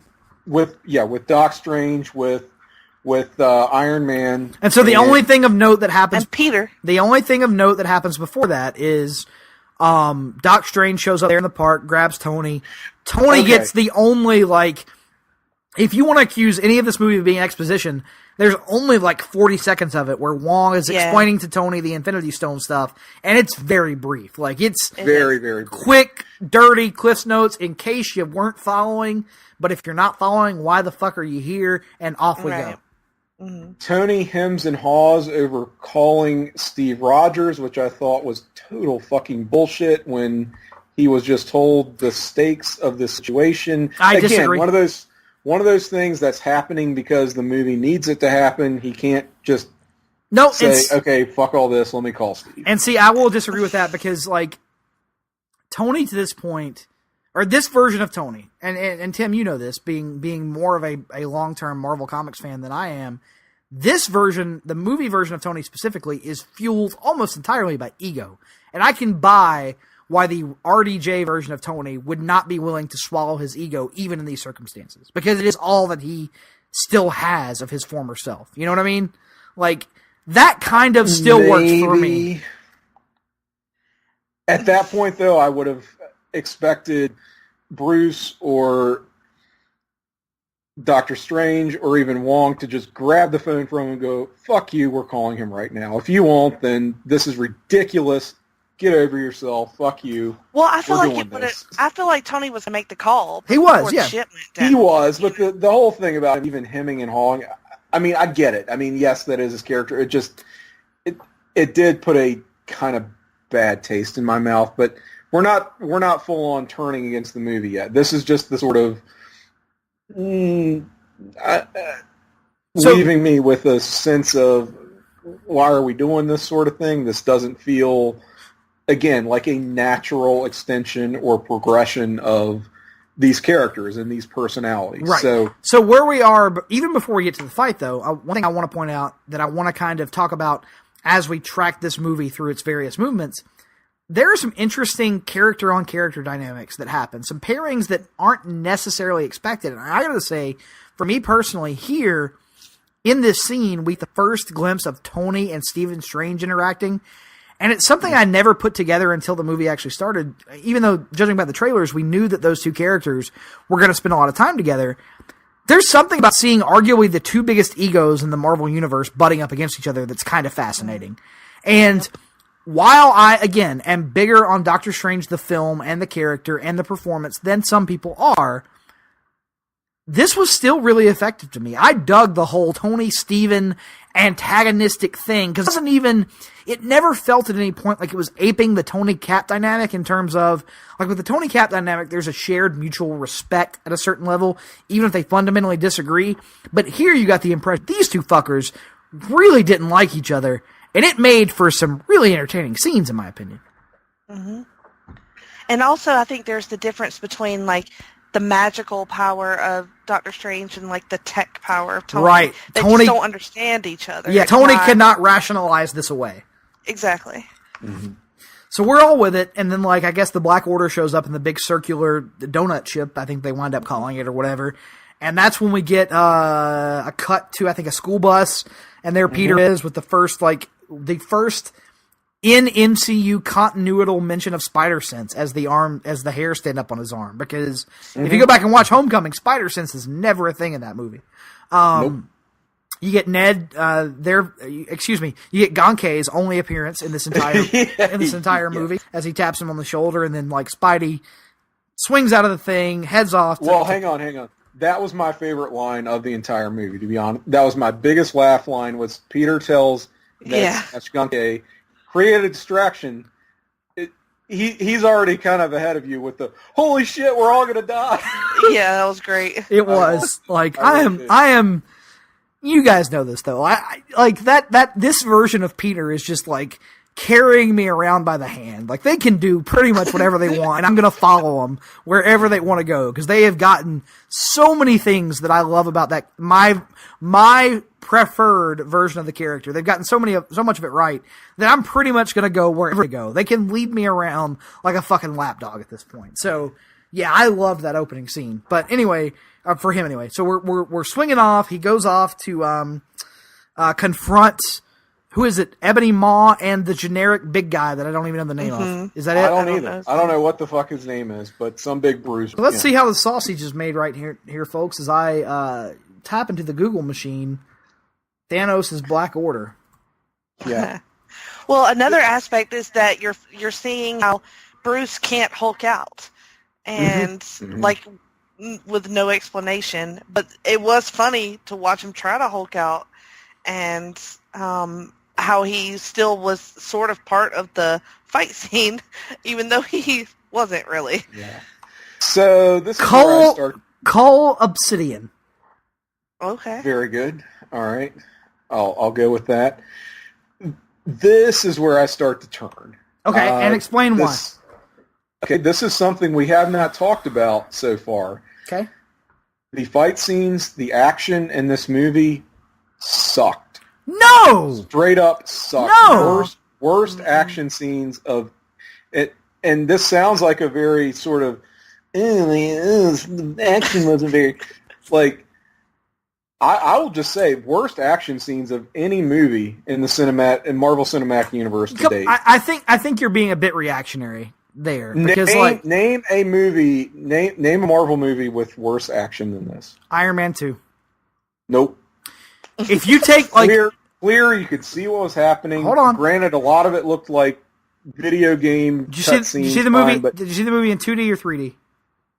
I saw this movie in 2D. Okay, because I have not seen it in 2D yet. So I am looking forward to that because I will admit there were some blur factor with 3D. Yeah, there was. It was. Well, blurry. I don't think it was just blur factor in 3D. You could not see a fucking thing that was happening in this movie during any of the action scenes. Okay, I will give you that in a few cases, but for the most part, I didn't feel that way. I will agree. I did not feel that way. Iron Man 2 has a fantastic Monaco sequence and not a whole lot else from an action perspective. Especially still better than anything in this movie in terms of the action. This you said it felt very much like a proper comic book big event. I would agree in the sense that big event comics nowadays don't have any real stakes in their fight scenes. It's all just basically action figures just banging together. You don't see anything in relation to scale, what anyone is actually doing, right, and the effect that it's having. It's all just everyone kind of leaping at each other and these big group shots and shit like that, which I fucking hate with modern event comics such as they are today. And yeah, you're right. This movie is a prime example of that because I hated I would go so far as to say I would be more forgiving of this movie if it just had better action, better fight scenes. And see, I don't agree with that because I thought even let's just look at this scene that we're talking about right now, for example. I thought, as Jenny mentioned earlier, I thought pretty much every time Doctor Strange was used in an action scene, this has been the best. I mean, he's only had the one movie to this point, so it's not like saying a ton, but I thought the usage of him in action scenes was the best that we've seen in the MCU up to this point. I thought, you get to see him opening the portals here where, Bruce is falling through or Spidey is falling through, and then that visual thing was interesting enough to me. Getting to see the first real exposure to what the Ebony Maw can do, what his deal was, how he was clearly the most powerful member of the Black Order. All that kind of worked for me. You get in this scene, you also get the first example of the Hulk dynamic that I'm still not entirely sure how about. You get Strange and Tony kind of interacting in an action scene, and you get the fucking Bleeding Edge armor, which was awesome. I'm sorry. Yeah. The Bleeding Edge armor, from a visual perspective, was cool just visual, as good as I wanted it to be. Oh, it was a cool visual. I couldn't tell what the fuck he was doing at any point. And Doctor Strange basically just throwing up gang signs for 10 minutes kind of didn't cut it either. And Spider-Man bouncing all over the place. I guess that's kind of to be expected with him, but you did get a good sense of what Ebony Maw could do, I guess what his powers are, so to speak. But I was like, man, what is going on with this shit? This is just kind of all over the place. You mentioned Peter just kind of bouncing around the whole time. And that's one aspect of the movie that I'm probably a lot higher on than most people is I loved the ridiculousness every time Peter was in an action scene of I'm sitting here thinking to myself mentally, he has no business being here. No. But I loved that about it. That to me is quintessential Peter Parker. He is going to throw himself into this situation even though he is clearly overmatched and has nothing really valuable to add to the situation. And so pretty much from this scene forward, every time he found himself in a situation, especially that scene we're going to get to later with Thanos, where he has no business whatsoever being there, I was like, this is my Peter who doesn't know how much he's bitten off. This is my version of the character. I get that. I just don't think it was balanced with any clarity. I would suggest, we just rewatched Civil War. Watch the airport fight scene from that movie. Okay. Compare it to literally any action scene from this movie. Okay, but there's an argument to be made that the airport sequence from Civil War is the greatest superhero cinematic action scene of all time. Sure. There's a legit argument to be made there. And so I think holding things to that standard, which is part of the problem with the MCU to this point, is the bar is higher than it has ever been before because the MCU has earned that with its quality. And so I think that when things fall even like around that bar, we take them as disappointments, and I think problematic. One, I would not actually consider it the best, but what would you? Just out of curiosity. Okay, we'll go back to the first Avengers, the climax of the first Avengers. Okay, you can tell everything that's going on. It's very kick, of course. It's quite frantic. Tons of cuts, video game cutscenes, sure, but still, you can tell what's happening. You know what everybody's doing. Gets you pumped. You see people's powers. You see these cool team-ups, all this shit that you kind of show up for as a fanboy, right? Mm-hmm. And none of that on display here. Mm-hmm. And that's what this starts out with their first sort of big action set piece of the film. So this is why, and this is where I started to turn. Okay. I think you can still get me back, but this is where the turn begins. I think we have to agree to disagree on this action sequence, because I think Jenny and I found it personally very effective. I don't want to speak for Jenny. We need Greg for this. Greg is going to pick it apart, and I can't, I'm not coming at it from I want to see them work MMA holds perspective like he does sometimes. I don't either, but right. There is a middle ground that this was far afield from. Yeah, I enjoyed the Peter and Tony sort of team up there, and how Tony always has this protective edge when it comes to Peter, and you'll see that again later. In another action sequence. In the original Civil War from the comics, it was always presented. I mean, and Tim, maybe you had a different reading of it, but the Peter-Tony dynamic that had been built to that point was always presented as more of an older brother, younger brother vibe, right? Would you agree with that, Tim? Well, yes, but the thing to keep in mind with Civil War the comic is that's an adult Peter Parker. Right. I was circling around something, but so in the comic, it's more of a brotherly dynamic, and here, it's very much a father-son thing. Mm-hmm. Yeah. And it's one of the few things in the MCU they've done with Spider-Man to this point that I've never seen done with Spider-Man, and I didn't know how much I wanted it until I saw it done. I enjoy it completely fallen in love with the whole idea of Tony as the reluctant surrogate father to Peter Parker. I am, like I said, everything they have done with Spider-Man to this point, they can take me wherever they fucking want to go, and I'm probably going to go with them because I've loved it that much. So yeah, I agree with you. I'm loving it here. So this first action sequence, and then where do we transition from there? I'm having a hard time remembering. Well, it leads into the ship taking off into orbit, which Tony... That's right. Yeah. Effective segue, in fact, because Peter kind of hitches a ride, and Tony realizes, hey, this kid's not going to make it if this thing literally leaves orbit as it's about to do. And he does feel that sense of responsibility for this child, effectively. And so he deploys the armor, which I guess is intended to carry him safely back to Earth. But Peter regains consciousness, decides he is going to tag along or wherever this thing is going, and has the line about how intuitive it is. So was anyone as into that Iron Spider costume as I was? Probably. I was. More so than in the comic, in fact. The design of it. The design of it is much better in terms of it actually looking like a Spider-Man costume. That being said, you have to understand, Tim, there is a certain part of my heart and my genitalia that is touched by seeing Spider-Man in an all red and yellow Spider-Man costume. It's just a thing that speaks to me on a different level. So I've always been a big mark for the Spider-Man, for the Iron Spider costume. I am impressed you have not referenced my genitalia in relation to Tom Holland so far, so thank you for that. We're going to get there. No, I don't think we are. You don't think we are? Tim never got there, I don't think. Not even with Tom Holland at any point? I can't.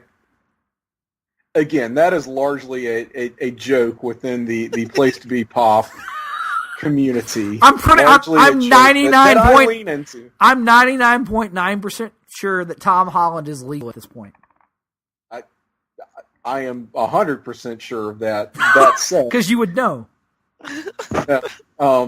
it largely does not matter. Tell me, what are your thoughts on Tom Holland and his usage of Instagram? His Instagram game is not quite as on point as it could be. It's not. Okay. Yeah, I wouldn't Jenny know. Whittaker. I wouldn't know. Never mind. Let's just move on. Yeah, we know what you look at on Instagram. When it comes to Tom Holland playing Spider-Man, I mean, he's a high school student, so He is. I tend not to go there, right? So that just You doesn't- can't lust right. after teenage boys, is what you're saying. No, not so much. Nope. Right. I'm Well, gonna there's throw a plenty of flag other on- eye candy in this movie, I'm so gonna throw a There flag on just that. take your pick. There is. So yeah, you mentioned it. So they're doing the donut ship up into space. Doctor Strange has been taken prisoner by the Ebony Maw at this point because he has cast some sort of protective spell on the Time Stone.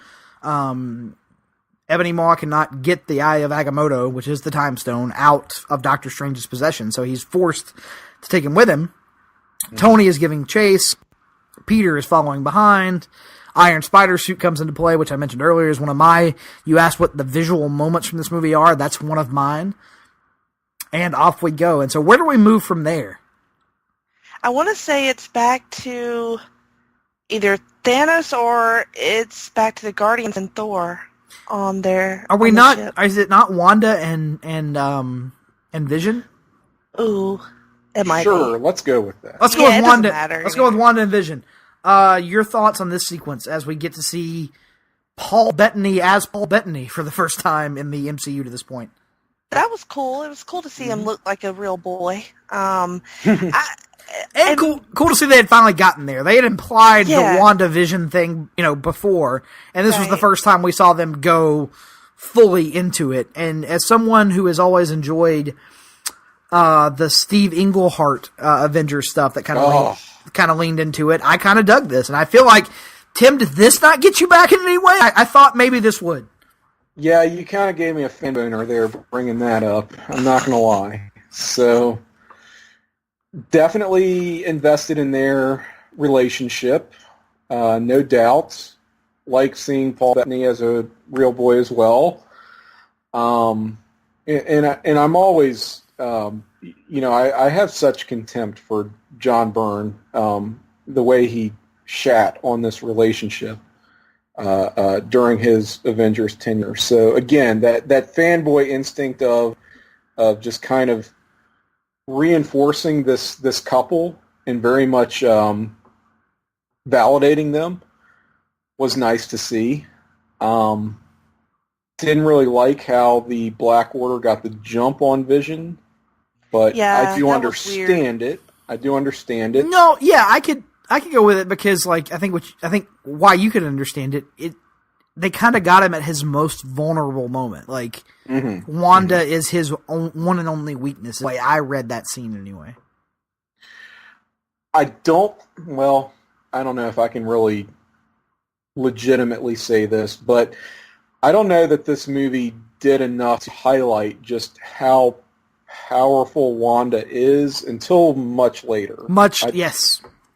It did deliver on that, but I think it should have and could have come much earlier. Like, she didn't do a whole lot here. Which, to be fair, if we go back to Age of Ultron, she doesn't really have an opportunity to let loose in terms of power set until the end after Quicksilver has been killed. And so the implication is that, kind of like the Hulk, her abilities are directly tied to her emotional state, is kind of the way I've taken the MCU version of the character to this point. Yeah. So I can kind of go with them in terms of she doesn't really let loose until later in the movie. We also get the introduction to Steve Rogers / I guess Captain America. still. Nomad? Nomad, what do we want to call him? I don't He know. had the star ripped off, no white star on his chest, so I guess... Let me just say, this should have been a fist-pumping moment for me. That was just sort of, Really? Not even for Yeah. you? Not really. No. See, when a Captain America moment lands harder for me than it does for you... That's a problem. Yeah, I don't know if it's a problem, but it just speaks to where we were. You know what I mean? Mm-hmm. Yeah, and I don't know exactly why. It's not like it was a bad moment or anything. It didn't. I don't know. I don't want to say it didn't feel earned because that's just such a. What does that mean, right? But it just didn't really. It was so formless. It's like, okay, so now again we're talking about chess pieces. Now Captain America has to show up because Captain America has to be in this movie. Well, they kind of did a decent job of explaining it where Wanda, because she had sided with them, they had all kind of been on the run together and they were letting her have these brief escapes to be with the Vision. And so he was already kind of in the area anyway. Is the way I take it. And the convenience of, oh no, we don't know how to find Vision because he stopped checking in. Like, are you fucking kidding me? After the whole Sokovia Accords thing, really? You lost track of another superpower? Yeah, but the Vision, like, every means of tracking him electronically, the way he's been established, he would be able to turn those off at will anyway. Yet, he was also the most on board in arguing for the Accords of all of the Avengers. A fair point. I feel like Tony knew what he was doing. He knew he was going to see Wanda. I kind of got that impression as well. He was like, he turned off his transponder. Like, that's like he had a booty call with Wanda. I mean, okay, fair I enough, want to know what that don't looks like, turn by it the back way. I mean, like, after- they've had a lot of scenes in the comics where we know what the before and after looks like. I want to know what the during looks like. What are the mechanics of this exactly? He is a synthetic human being. He is a synthezoid. So he has all the same parts. I understand. I'm not saying that, Tim. I'm saying, like, how do ability... Like, there are a lot of, what have yous come to play here. Well, superhero sex is another podcast. What do you say? I mean, like, phasing, for example. Like, in theory... Yeah, that is an entirely... I mean, that's not exclusive to Vision. I mean, there's always... How do you work that kind of... Right, like... unique Kitty ability. Pryde, I would imagine, is probably, tickling Colossus' prostate on the daily. That's just one of those things that's probably happening. I'm just saying, for the Vision specifically, who doesn't have normal human, emotions or thoughts, what mindset is he in terms of... We're getting off on a whole other topic altogether. Yeah. An interesting one, but yeah. Yeah. We will perhaps cover this on a future episode of Talking Pop. God, I feel like my next appearance on Talking Pop is going to be the most hyped appearance of Talking Pop ever, given all the bill I did the first time, plus all this shit about Vision phasively penetrating Wanda in various he can phase through solid matter. Inverse of that, he can become as solid as a diamond. As a diamond. So. That was what I was thinking as well.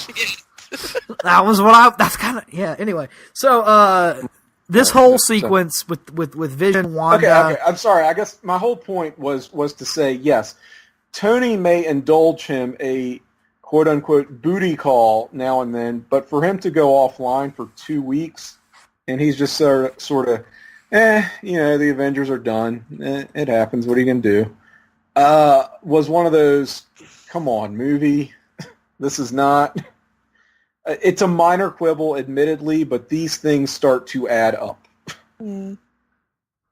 I wasn't but the Avengers... impressed with that fight then, either. Nope. Once again, yeah, that was probably not the best fight. Shite. It was shite. I don't know that it was shite. I kind of dug the whole Vision being tossed around a little bit, because it gets across... In theory, the most powerful member, like when you put him, it's the old Justice League thing, like every Justice League animated series fight was Superman being in sort of peril, because you have to take the most powerful member and jeopardize him in order to get across the stakes of the fight, to get across the stakes and importance of the person who is challenging them. And so I kind of got that when they were tossing Vision around the city, Litter Scotland. I kind of was willing to go with that. From a fight choreography standpoint, I'm far from the most learned person to speak on that, but I will agree that it wasn't that inventive from that standpoint. Mm-hmm. I think Vision alone should have dusted those motherfuckers. Vision and Scarlet Witch together, no contest. But here again, we don't know anything about the Black Order. We've never seen them before. We still don't know much about them after this movie has played. We don't know their fucking names throughout most of this movie. We don't know their fucking names, right. So, again, I'm like, where does that leave me? I don't really know, but still, we're very much trending down with this film. For you. I would say, based on the opening two scenes of Thor and the New York stuff, they're trending up, and this one just kind of left me neutral. I was not up or down on it, so still ultimately on an upward trajectory. And so I feel like from there, that's when we get Thor and the Guardians, right? Is that it, or something else? I feel like there might have been some Thanos in between there, but perhaps. I think some shit happened before that, because it seemed like Cap showing up in the movie happened a little bit later than, 3-4 scenes in. Perhaps. So, there probably was some shit. The stuff with the Guardians and Thor, that was the big coincidence that jumped out at me, which in a movie that I maybe had already been feeling better about, I would have let go, but now I'm like kicked into hypercritical mode, so... No, I'm going to fight you on this one. The great coincidence of the Guardians literally bumping into Thor. Nope, going to fight you on this one. Please help me out again. Okay, so the first thing you hear in this movie, the literal first thing, is the Asgardian distress call being sent out to anyone and everyone, because they are under all kinds of shit. They are being decimated. They need help from anyone. The Guardians of the Galaxy have kind of taken on this responsibility themselves. And so it's up to, they kind of mention, they do that whole little scene where it's like, hey, there's a distress call, let's go answer it, and they're like, oh, we'll just take their fucking ship. This whole deal. So, they take off, they go, and they're there in the middle of the wreckage. There are dead bodies all around them. So I don't think that them hitting Thor is necessarily that unlikely when they're literally in the midst of the Asgardian wreckage. It's a bit of a bombs don't fall in space moment, admittedly, because I'm just thinking of the vastness of space, right? Right. Where for them to hit, it's basically like catching a single grain of sand that is falling in your living room or something. Like when you think of just the coincidence that would require. But again, I would leave that. It's the least of my criticisms of this movie, but once I'm kicked into that... You were on edge at that point. I was on edge, and things were starting to just bug me. Every little thing was starting to get to me. So let me say this. Once they hit Thor, they bring him into the ship. Everything in this movie, everything that had to do with any of the Guardians of the Galaxy interacting with Thor, I was 100% here for. Kind of. Okay. This goes back to what we were talking about with the humor and how it hit, how effective it was. Yes, and I'll tell. Go ahead. I think when the humor was generated from the characters and their personalities, right, and was something that, okay, Spider-Man is kind of awkward, so a lot of humor is generated off the fact that he says and does really dumb things, and he's a total fish out of water, right? And the tone of the Guardians movies is much more camp and lighthearted. Quippy, yes, very much. And I think the problem becomes when you try to hang on those moments of humor a little too long, or when you essentially undercut what is supposed to be a dramatic or important moment with the equivalent of a dick joke. Okay. Which they do quite a bit of in this movie. And it's been a problem.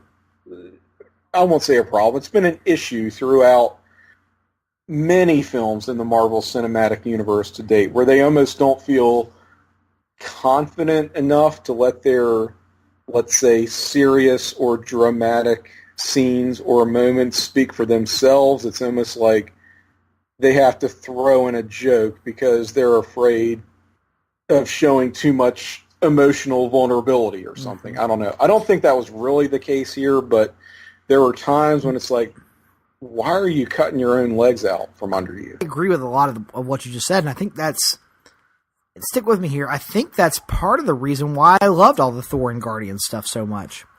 The Guardians in these series of scenes are being the Guardians. Like, they are doing the quippy thing. They're doing the sarcastic thing. It very much feels like scenes that could have come straight out of a James Gunn directed and written Guardians of the Galaxy movie. And Thor is doing the jokey thing, but unlike in Ragnarok, he is not doing the jokey thing, and I don't know if it's Hemsworth's performance or if it's direction from the Russo brothers or what exactly it is, but for whatever reason, this movie, when Thor is making jokes, I take it 100% as a defense mechanism that I didn't necessarily take as Ragnarok.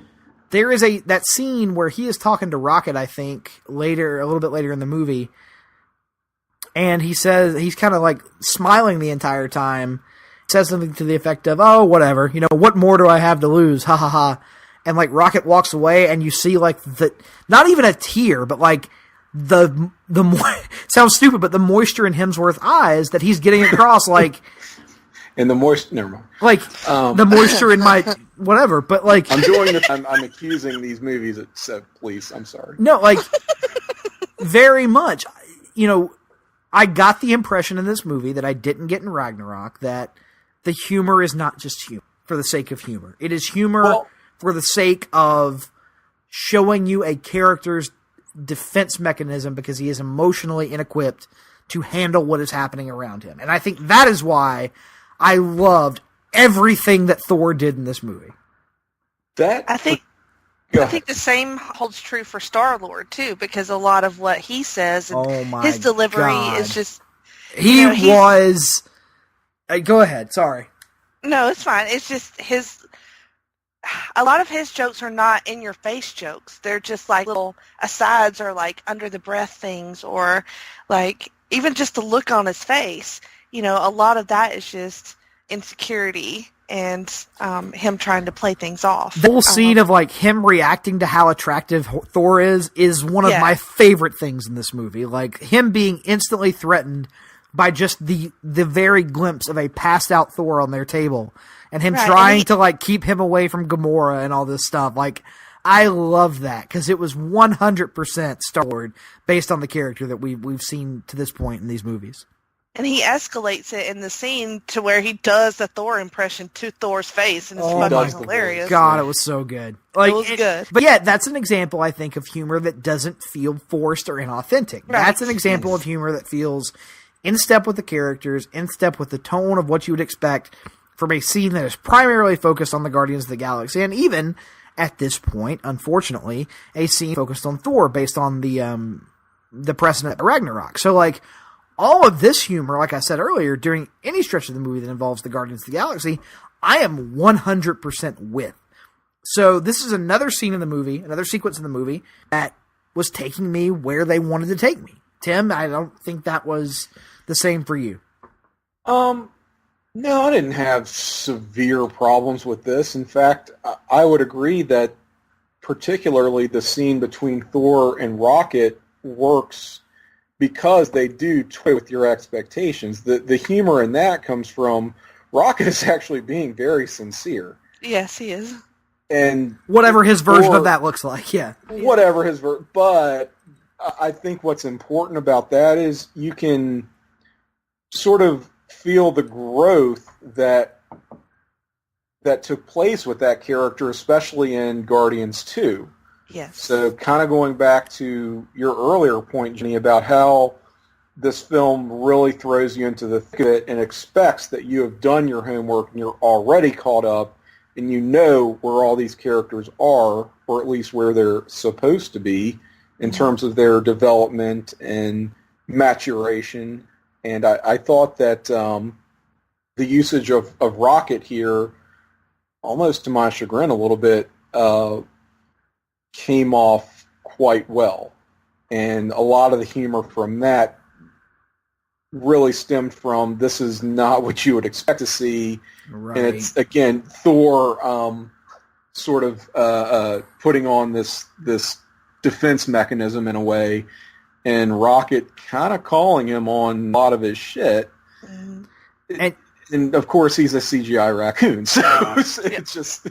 And one of the things, not to jump too far ahead, because we've talked about the ending so much, but that's another one of those things that makes the ending effective for me, is of the few people who are left, one of them is Rocket Raccoon, who is a character who has done nothing throughout his entire existence in the MCU, but been focused on his own self-survival. And here he is, he's a survivor, and yet you get the impression that he would give anything in the world to have been the guy that got taken out instead of Groot, or instead of Star-Lord, or instead of whoever.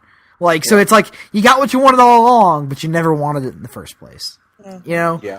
So, we get the Thor Guardians thing, and they eventually go their separate ways, right? So the Guardians are heading off nowhere because they know, or Thor tells them, that the Aether from Thor the Dark World, the Reality Stone, has been taken to the Collector on Nowhere.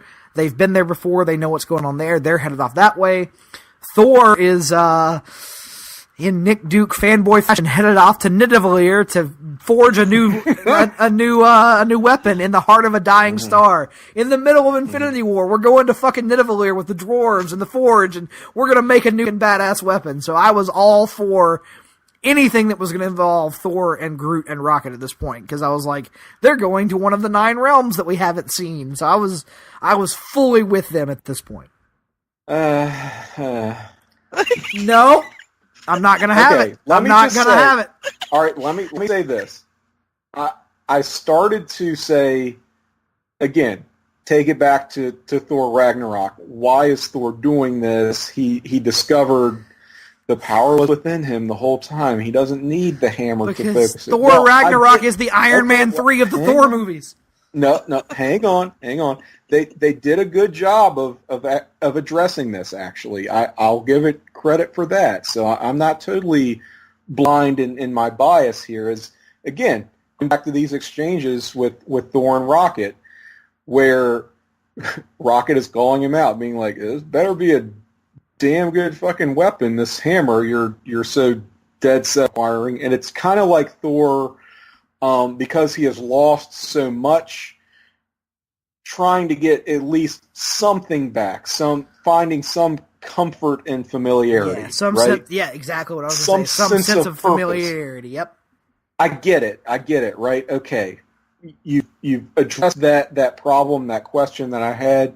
That said, don't know if it was the best use of Thor's time. Was not certainly the best use of an hour and a half plus of my time watching this little side story play out. And I can't, comment on it from any sort of unbiased perspective, but I will say, anytime that we get to see more of the 9 realms that haven't really ever been touched upon in a Thor movie, for whatever fucking reason, I am all for it. Like, hey, here are some elements of the Thor mythos that make Thor an interesting character in the comics, that set him apart from other characters in the comics, that kind of make the Marvel version of Thor what he is. Let's occasionally dip into some of those. And so, getting the idea of going to Nidavellir with Eitri and the dwarves and the forge and all that stuff, I was like, think if we had gotten Thor movies based around these sorts of things. So I was That's where I'm at.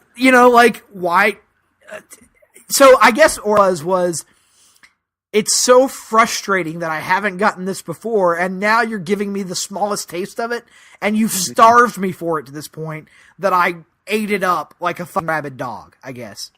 Yeah. Okay, so I have questions about this. Yes! Because I probably do too. I was like, why is this a giant dwarf? Like, that makes no sense to me. You can go either way. I've seen it interpreted various ways. Most of the times in common interpretations, the dwarves are just dwarves, so that was a little striking to me as well. But I've also seen interpretations where the dwarves are dwarves only in the sense of their physical appearance, if that makes any sense. Like, basically saying that, like, by making them larger dwarves who have dwarf-like features but are on large scales, it puts them on the same physical level as a dark elf or a fairy or an Asgardian or something like that. So it's sometimes the physical stature element has sometimes been used as something of a balancing mechanism for action sequences and stuff like that. Okay. Well, you had a very unique look. Sort of shadowy, like hologrammy. So, we're getting kind of out of sequence here, but I guess we go ahead and jump ahead to this sequence of the film. Peter Dinklage had been announced as being in the film. It was one of those things that had kind of been kept under wrap and key. I think a lot of people, and Tim, I think this is kind of where you were, had assumed based on the Infinity Gauntlet source material that he would probably be playing Pip the Troll, correct? Yeah, I in fact had forgot he was in this movie until Todd brought it up last night, I think in our group chat. Right. And I was sort of like, oh yeah, I think I did hear something about that. So it must be therefore, right, Pip the Troll. And instead, it's a rather interesting usage of him. I still just... You mean a rather wonderful usage of him? Sure. I think I would have been all over and loved this scene in, again, a Thor movie. Here, it's just sort of, what are we doing? And I wish I could disagree with that, but again, because they've gotten, I that first Thor movie is kind of a great introduction to the concept and the character. Like, I'm a lot higher on it than most people are, but I think they've botched pretty much everything since. This whole dwarf Nidavellir Eitri concept should have been something that should have been in an earlier Thor movie. I agree with you there, but because it wasn't, and I was so wanting it for so many years, I found myself like you didn't care. I didn't care. It was out if it made sense. I just wanted it, and it was here. So I was marking out for the whole thing with the star, the dying star, and the forge, and the whole bit. And I got to be honest. Even though it wound up being Yarnbjorn in every sense of the word, when he says we call it Stormbreaker, I grabbed Danielle's wrist and just shook it. I was like, "Oh my god, it's Stormbreaker!" And she was like, "What the fuck are you talking about?" I was like, "Well, Beta Ray Bill is obviously going to show up at the end and wreck shit," even though he didn't. But the word Stormbreaker being said just filled me with nerd joy. I was like, now I want Beta Ray Bill when I never did in the MCU before. Now I'm like, let's get Beta Ray Bill and Lady Sif, and they're gonna fuck and make this weird Asgardian horse creature. Let's just do all of it, man. Let's do it all. I'm guessing the Stormbreaker reveal did not have as big an impact on you guys I'm sorry as it did on me. All I could think was, well, that's not Thor's hammer. God damn it, that was my fanboy reaction to that. I'm not, don't get me wrong. One of the many problems with Ragnarok is killing Mjolnir, which is fucking stupid. But once you've done that... You can tell they wish that hadn't happened. They shouldn't have fucked. That was stupid as hell. It's one of those, if you really didn't want it to happen, then don't fucking let it happen. Yeah, that was stupid as hell. But once they had done it, and they couldn't just undo it, the next best thing is Stormbreaker, right? Even though it wasn't you know what I mean? Yes, I guess. What was Thunderstrike's mallet called? It was called No One Gives a Shit Because Thunderstrike Sucks. Because you hated the Tom DeFalco Thor run, right? Eric Masterson can just go fucking die.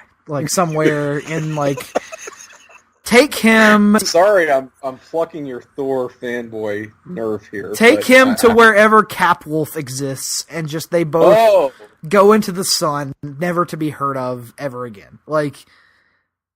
Fuck that shit. I will abide somebody speaking ill of Capwolf. Well, I haven't read it yet, but we might on a future Place to Be Nation Pop comic book podcast. There's a tease that actually sounds like a podcast during this entire fucking thing we've been on. But no, this whole and I understand I'm going to be higher on it than most people, but this whole everything that Thor was doing during this middle act of the movie was exciting me in a way that I understand it probably wasn't exciting the rest of the audience. So I've talked a lot during this stretch How was it playing for you guys? I think I've said my piece. Jenny? I enjoyed it. I did feel like it was a bit one-off, like sort of like what Finn does in The Last Jedi. Like, why is Finn over here doing this shit? Like, it was cool, and I did like watching it, but it didn't feel like it fit as much as some of the other things. And I can understand that. Like, I don't have an ability to talk about that sequence of the film in a rational fashion, essentially, because I enjoy your enjoyment of it, right? Because I know that you're a huge mark for Thor. So I am. I'm glad that you liked it. And also, again, to circle back around when Tim asked what our standout moments were, when Eitri cannot find the fucking handle, and Groot breaks his arm off, and the handle of Yarnbjorn winds up being literally Groot's arm. Come on, that's kind of cool. Like, Tim, at least you can acknowledge, from an MCU perspective that they've built to this point, you did not see Yarnbjorn's handle being the arm of Groot, right? I wanted Teenage Groot to fuck off and die. I thought he was funny. He was funny, like, you wanted him to fucking die in the sense that you would want any teenager to fuck off and die. Yeah, like, I enjoyed their commitment to the bit. He was Carl from The Walking Dead for me. Oh, Jesus. Oh, I just rolled my eyes when they tried to go for a poignant moment with this stupid Teenage Groot artifice that they created. Fuck you. See, Fuck you, Charlene. I was down for Teenage Groot, so I can't. Me too. Okay. Worthless ass character. It's a gag that they turned it. Never mind. Just you do not like Guardians movies. I get the impression. Okay. I actually do really enjoy the second Guardians movie. The first, I don't have a lot of time for. I admittedly do not like Star-Lord as a character. Wow. I really don't. Really, and I will not even. I don't think I'll even try to defend my position on that. It's just a very kind of personal thing where, fuck him. Okay.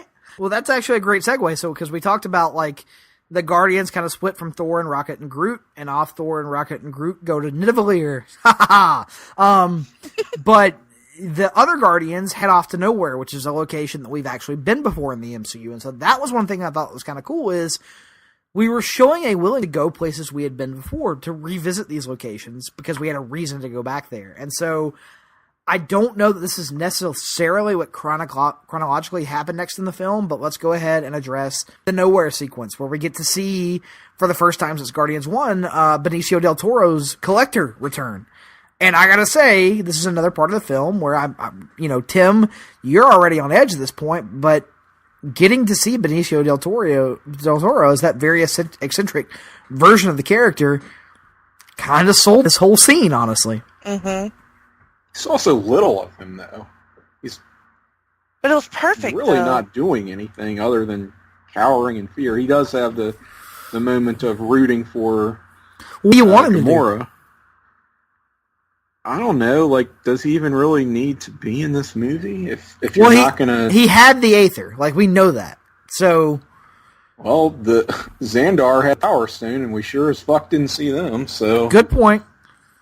But I would also argue that nothing left as visceral an impression on Xandar as Benicio del Toro's way out there portrayal of the Collector did in Guardians 1. Well, this sure didn't play up his charms the way that Guardians did.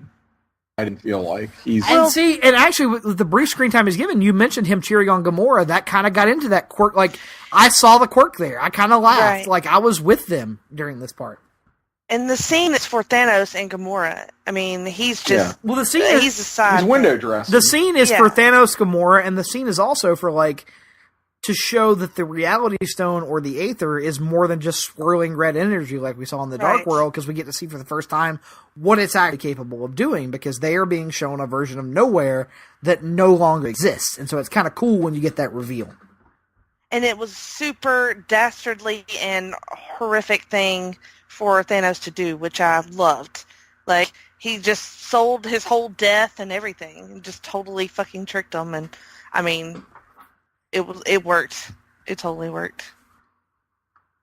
Because Thanos was such a black hole for me, this didn't have any sort of res in the way I think the movie wanted it to. No, see, so the thing is, though, I don't really think they attempted to give Thanos any sort of pathos or a deep character until this moment. Because really, if you think about it, all of his meat as a character comes once he and Gamora are reunited. Mm-hmm. Without her, up to this point, there is not much to him, honestly. That's as close as they got me to investing in the Thanos character was the relationship with his adopted daughter. Didn't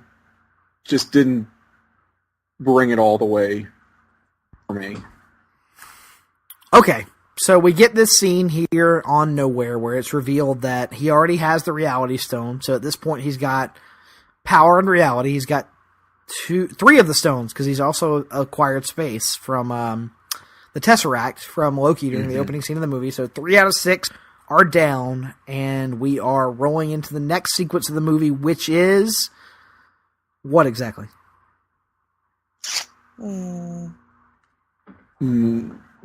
Maybe Wakanda? Yeah. Are we arriving in Wakanda? Wakanda did not appear until about an hour into this movie. Oh, no, I think we're going back to the donut ship where Doctor Strange is being tortured by the Maw, right? Yeah, I guess they did a thing. See, this is what I'm talking about. All this shit just runs together. It does run together a bit. Now, granted, it's been over a day since I've seen it, so what's been okay. We're coming up on 2-3 hours now, and I think that if nothing else, the action set pieces are supposed to deliver and be memorable. And I'm kind of like, oh yeah, they had that little fight on the ship, and somehow or another, Ebony Maw got ejected out into space, and that was the end of him. Yeah, something like that happened. Frozen. Yeah, and then they had to land the ship on Titan because the whole thing was the ship was en route to Titan, right? Mm-hmm. Yes. I think there was a lot of you can't even call it globetrotting in this movie. Going around to all these different unpronounceable planets and dimensions. So True. Okay. So they have the sequence. They have the sequence on the ship where Tony and Peter wind up saving Doctor Strange from the Maw. They blow the Maw out into space, and then they decide they're going to continue on towards Titan. And then I think we go to Wakanda, and you guys kind of talk about that for a second. Well, didn't we get the reunion of a lot of the Avengers before we got to Wakanda? When Natasha sees Bruce for the first time. Yeah. When they all are with War Machine. And so you get that real awkward moment with them. Right. There's the scene with General or Secretary Ross where he's basically telling James Rhodes to arrest the fugitive Avengers, which he will not do. Mm-hmm. And yes, they have their little reunion. Bruce Banner pops up in there. There's a very, very brief moment between he and Natasha. Just a quick aside, what do we think about Natasha's blonde hair? I think it's a disguise that she adopted. You think so? Well, if they're playing this as a version of, Cap's Secret Avengers or a kind of post-Civil War Fallout type deal, that's sort of how I read it. I mean... You about Scarlett's blonde hair? Yeah. Yeah, I took it totally as they're on the run.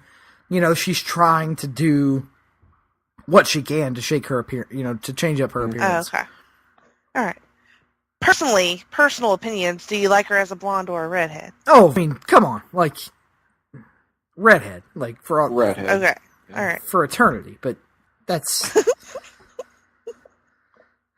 She's more recognizable. Just wanted to get your thoughts about redheads on the record. There. She's more recognizably the character. You had that opportunity during our aforementioned Talking Pop episode, and you passed on it. So let's just move on. I gave you a pass, but anyway, I think we had a pass for a pass, did we not? Yeah, we did. Okay. So isn't that when Cap says he knows some place where they can get the stone out of Yes, one of his 5 lines in the whole movie. Yeah, he was... Oh, that's what it is. It took me a while. It took me a while. But now... That's one of my many problems, but that is... Might it not be your biggest? No. Not by a long shot, because I kind of expected it coming in. There's so many characters, they're only going to be serviced so much individually. Right. But you can still have a moment, even if they don't get a lot of lines necessarily. And that's the problem, is collectively, nobody really... Thor. Okay, Thor. I'll give you Thor. Yes, he does. I'll give you Thor. But beyond that, there's just no standout character moments. I just don't agree with that. Even Steve gets one when he introduces himself to group. I am Steve Rogers. That was just comic relief. It was adorable. It was perfect. That was comic relief. It was a laugh line. Whatever. I thought it was charming. I thought it was just perfectly capped. I don't know. I thought a lot of the characters got their own little moments. Fucking Gamora, she blew me away. I was not expecting so that's what we got from her. Right. So like we've covered what's going on back on Earth. We've covered Tony and Peter and as Doctor Strange heading off towards Titan. We've covered Thor and Rocket and Groot heading off towards Nidavellir. Once again, I just wanted to say Nidavellir because it makes me so goddamn excited. Say it so well. Thank you, sir. It's many years of practice. And then we also talked about the Guardians heading off towards nowhere, but we haven't talked about the Thanos and Gamora section of the film. And Tim, you said that this was one of the parts that was the closest to getting there with Thanos. And I think that is a testament to how effective these scenes are, because for Jenny and I, who were mostly willing to go along with them on this journey, who hadn't yet bumped up against anything to this point, we found these really effective. And so for you, as someone who you said, like, you were kind of started to turn on it a little bit, I think the fact that these almost even kind of got you on their own is maybe, something praiseworthy? Yes, no? Maybe. You said something earlier that absent the whole nihilist, death-worshipping kind of weirdo poetic Thanos from the comics, you had to give him some sort of personality. Right. And yes, the closest we got to that was his relationship with Gamora. At the end of the day, though, you still have this interaction between a human actor and a green screen, basically. Well, so not a green screen, because he Josh Brolin did do the motion capture on this film. Mocap, fine. So but they're acting with one another in these scenes. So a human actor and green body paint and a guy with a ridiculous array of electrodes and everything else covering his body, that it just doesn't connect on a very human level for me, and you kind of need that, even though these are larger than life characters. If you're putting the kind of time into this and asking me to care as much as I'm supposed to, that needs to be there, and it wasn't.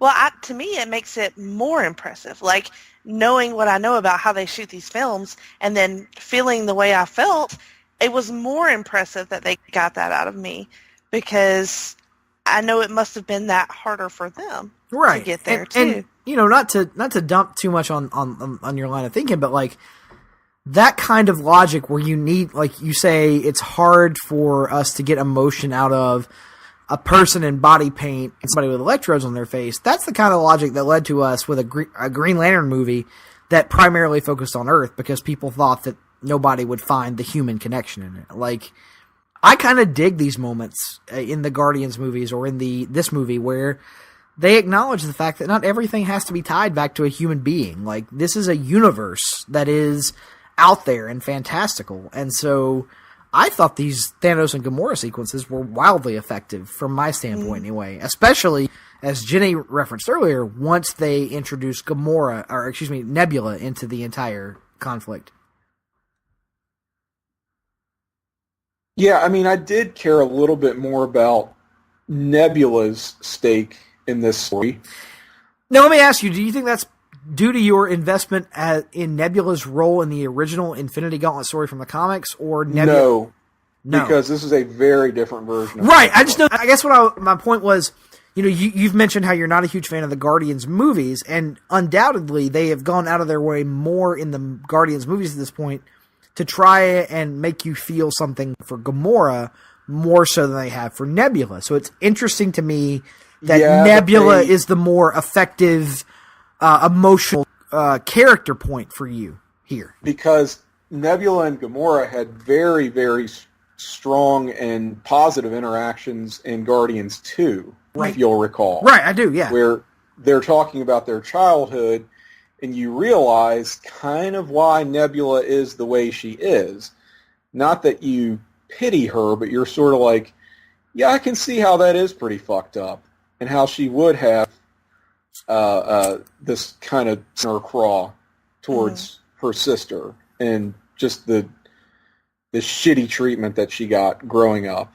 And I mean, I can look at that and come at it from the standpoint of, I can put myself in those shoes and probably have a chip on my shoulder the way that she does as well. And it did help. You're right. These are not human characters, and they don't have to physically be recognizably human, but you still have to have human traits in order to have some kind of, I think, emotional stake and investment in what we are being presented with. And Guardians did a good job with that, the two of them. And to the extent that it carries over, that relationship carries over into this film, that works for me. But Thanos is just such a blank slate. And not enough was done to flesh him out visually, in terms of effects, in terms of characterization. Yes, Josh Brolin is doing probably the best he can with the material, but, a Heath Ledger Joker, this is not. And I know that's an unfair comparison, but you do almost need a caliber of that performance for the antagonist, for the villain, for the threat, for the character that is supposed to exist here. Well, I actually really loved his quietness. Like, he was not like this bellowing villain. Like, he was just soft-spoken, and like he made you lean in to hear him. He was just, I don't know. To me, he just had a presence that was menacing, but also sort of like resigned. Like, he had this drive to do this, and clearly insane, but like he's just so resolved to it, and like it's just something that he has to do. I don't know. I couldn't believe it, like, because I don't like Josh Brolin, so I didn't know I was going to feel that way about him. Not a No Country for Old Men fan, then. Not really his movies, just him. Like, I don't know, just okay. All right, so because we've kind of got this cross chronologically at this point, anyway. So let's just follow this through line out logically. So they wind up getting, Thanos has the information that Gamora knows where the Soul Stone is. He tortures Nebula to get it out of her, and that's when they head off for the planet of Vormir, which is allegedly where the Soul Stone can be found. And here is where we get a sequence that I think might be the only one in the movie we are all at least on board with. Maybe, Tim? Yes? No? Yeah. I mean, yes. Yeah, I was on board with this scene. It was a little bit weird because there was so much speculation, right, about where is the Soul Stone, and so many fan theories about what it is, where it is, what it represents. Which is, the fan theory aspect of this, Tim, is why I kind of said earlier I thought this film might get Last Jedi'd. I thought, and I certainly don't want to make it sound like I'm discounting a lot of your criticisms and chalking them up to this because I respect your opinions, but I think a lot of the criticism that may fall out of this film is going to be due to the fact that people have built up these theories in their head over the last 10 years, and that when their theories don't turn out to be right, they're going to be upset, not so much with the movie from a narrative standpoint, but upset about the fact that they weren't supposed to call it in advance. Yes, and I, if nothing else, I want, if anyone's takeaway from this conversation and my criticism of the film, to not be, well, it didn't do what I wanted it to do in my headcanon. Like, I did not give a shit what the Soul Stone was, where it was, nor did I, or any of that stuff. It was a little bit, again, unusual to see it play out this way, but I had no. That's a fun one. Not to get off too much of an aside, but let's go through these real quick. What were your Soul Stone theories / hopes coming into this? Did you have one? I didn't have any hopes. I thought. I mean, you hear about maybe it's in Wakanda, that it's in the meteorite deposits. Mm-hmm. There was even a whole thing about maybe it is literally within Steve Rogers. Like somehow it is the embodiment of the super soldier. I hadn't heard that one. Or something. Yeah. I had heard that one. And like, because people looked at the scene from the previews where Thanos kind of pounces on Cap and Cap is able to resist him ever so briefly and said, well, this is because he has the Soul Stone, and Thanos is gunning for him. And so he's going to, when he takes the Soul Stone, the essence of the Soul Stone from Steve, that's like how he's going to die. Jenny, one? You know.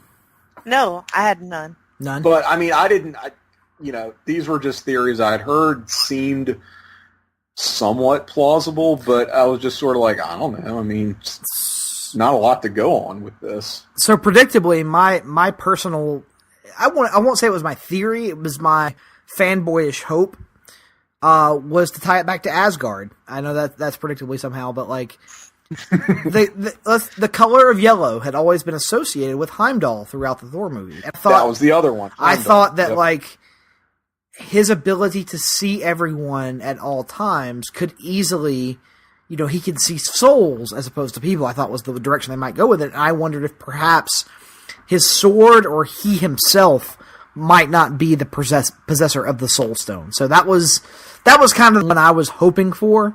But when they killed him off very early in the movie and never really came back to it, I was like, yeah, that's not the case here.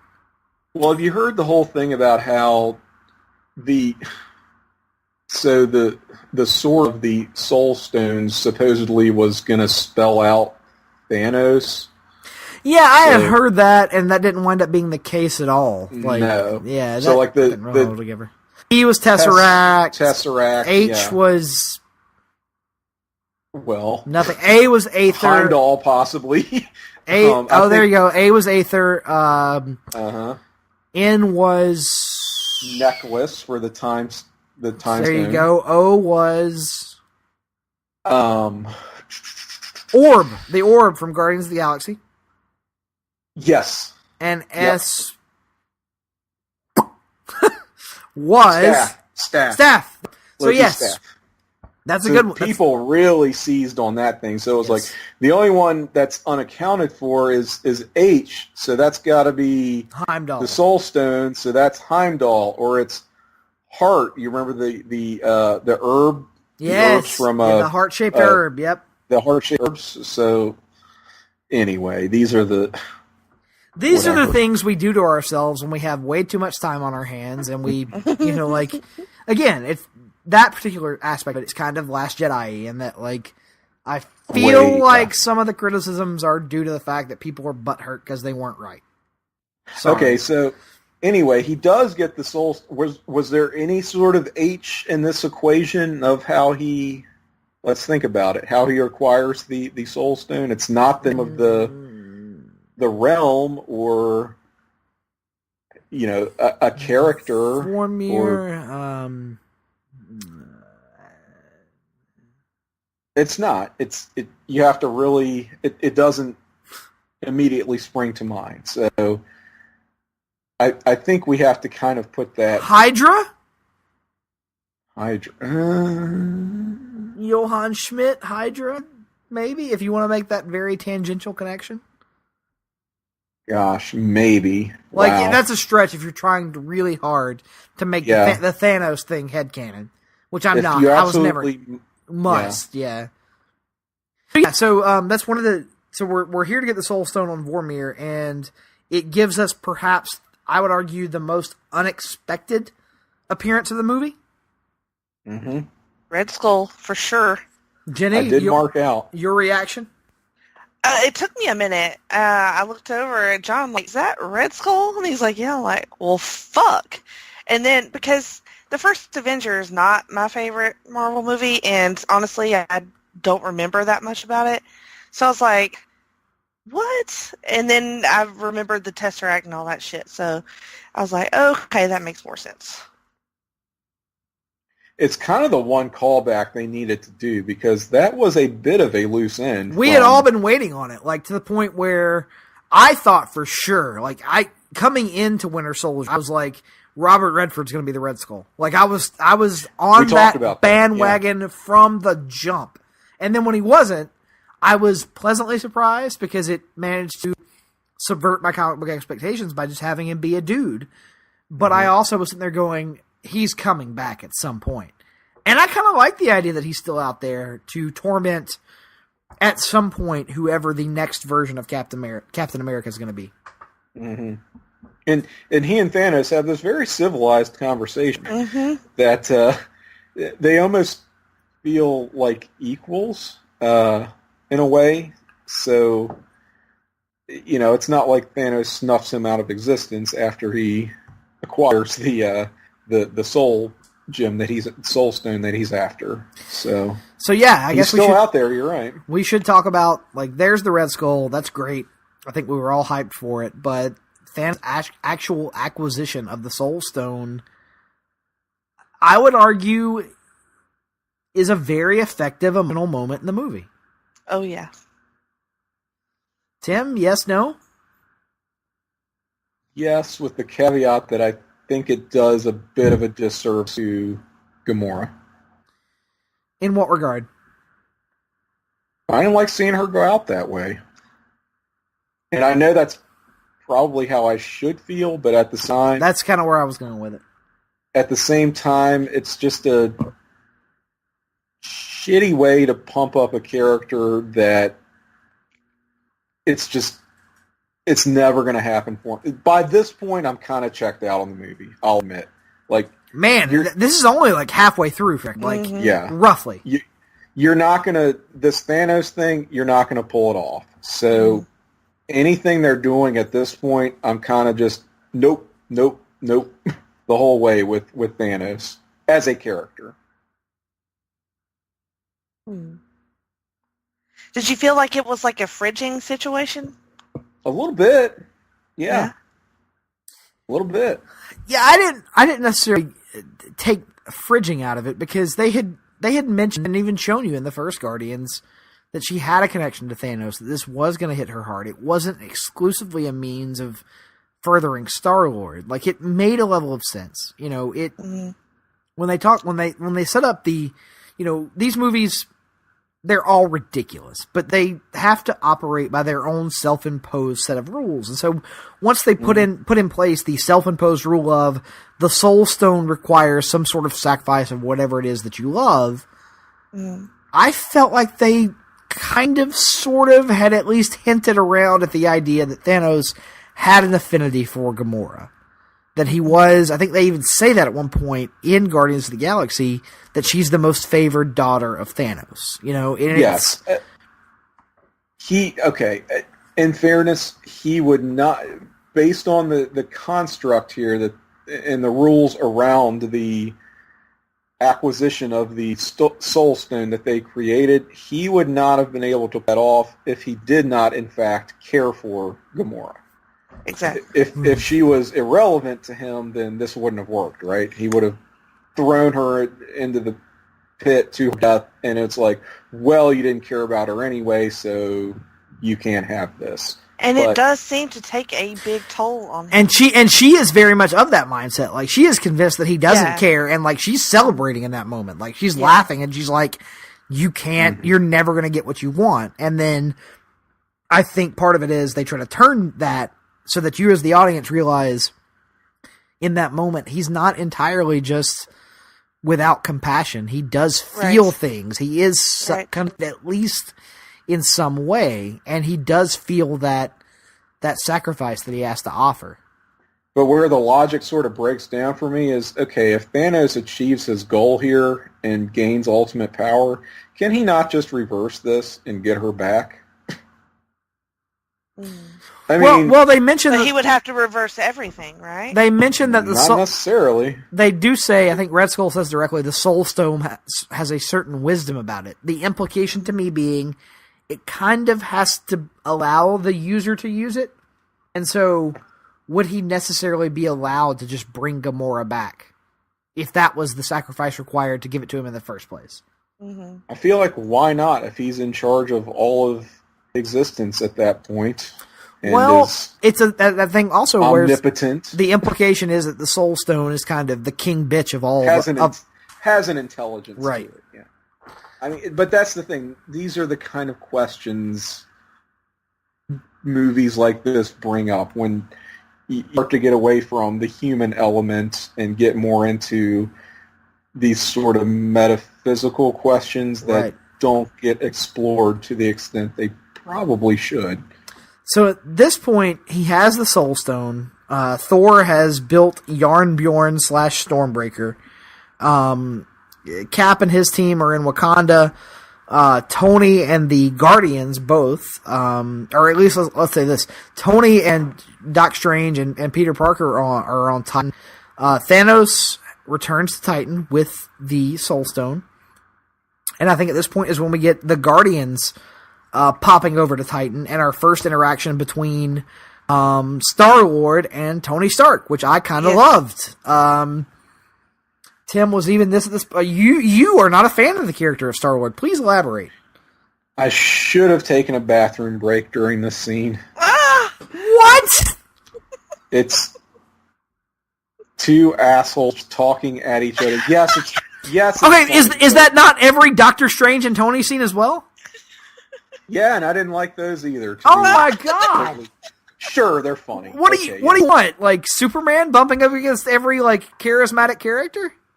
No, I'm not saying I do, and I'm not even saying that shouldn't have been in this movie.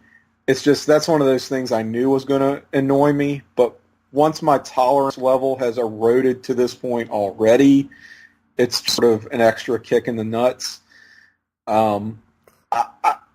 With Star-Lord, I just don't buy into his growth as a character as much as I think that the two Guardians movies want me to.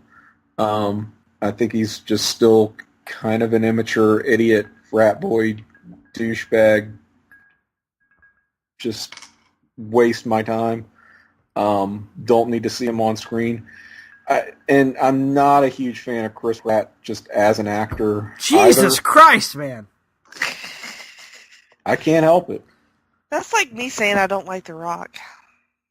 It sort of is. It's sort of ridiculous. They're both equally ridiculous. I would agree. It sort of is. It's kind of like me saying I don't like Tom Cruise in action roles. Like, it's just one of those things. Really either. We all have shit takes, apparently. We do. And one of Tim's is Star-Lord and Chris Pratt. Yeah. They can go fuck themselves. So we're going to ignore Tim for this section of the discussion. Jenny, Star-Lord, and Tony Stark meeting for the first time. How awesome was it, and how wrong is Tim? It was extremely awesome, and I love you, Tim, but no, you're wrong on this one. Well, I mean... we had already seen the line of that entire interaction in the trailer, but it didn't make it any less hilarious in context, did it? It was great. It was great. They, it's just that out-snarking each other that I love. And I love both of them as actors. So, all of that, just all of that. great. And then you add Drax in there. Right. Dave Bautista, who's like perhaps the like undersung MVP of this movie. Like he's dynamite in every scene he's in.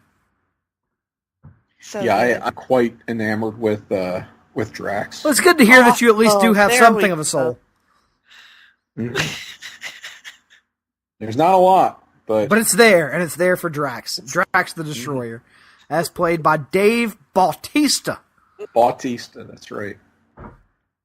So yeah, I love all this stuff as well. I mean, like, obviously. And I think right after we get this first interaction between Tony's little team and what's left of the Guardians, that's where we get, I think, the one bit of dialogue that is probably going to be dissected and overanalyzed ad nauseum for the next year. Because isn't this where we get Doctor Strange doing his time stone bit and saying that there's only one out of 14,605 scenarios that ends positively for the universe? Right. Isn't this where this comes in?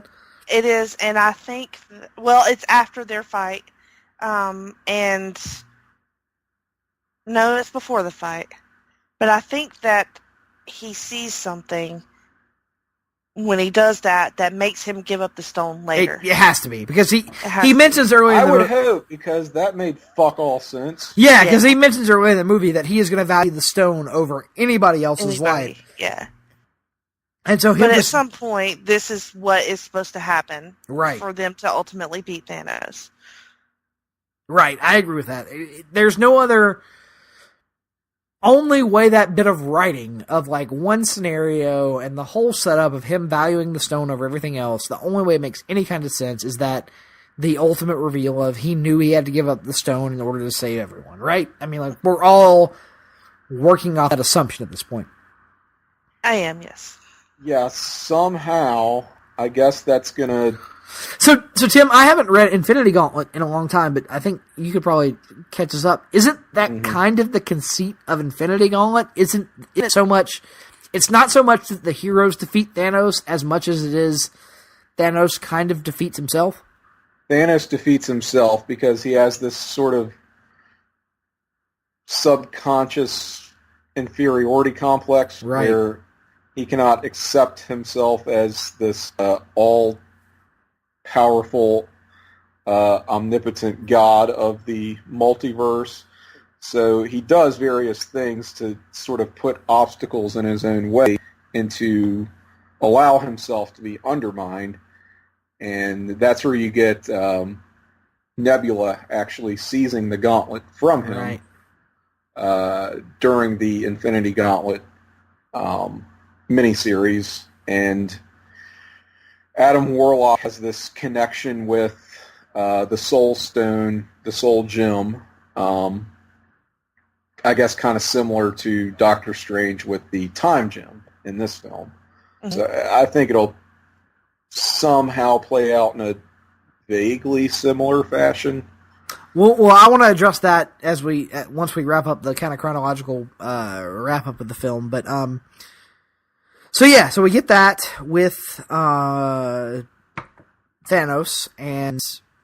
with the Guardians, and we get Doctor Strange looking ahead to the future.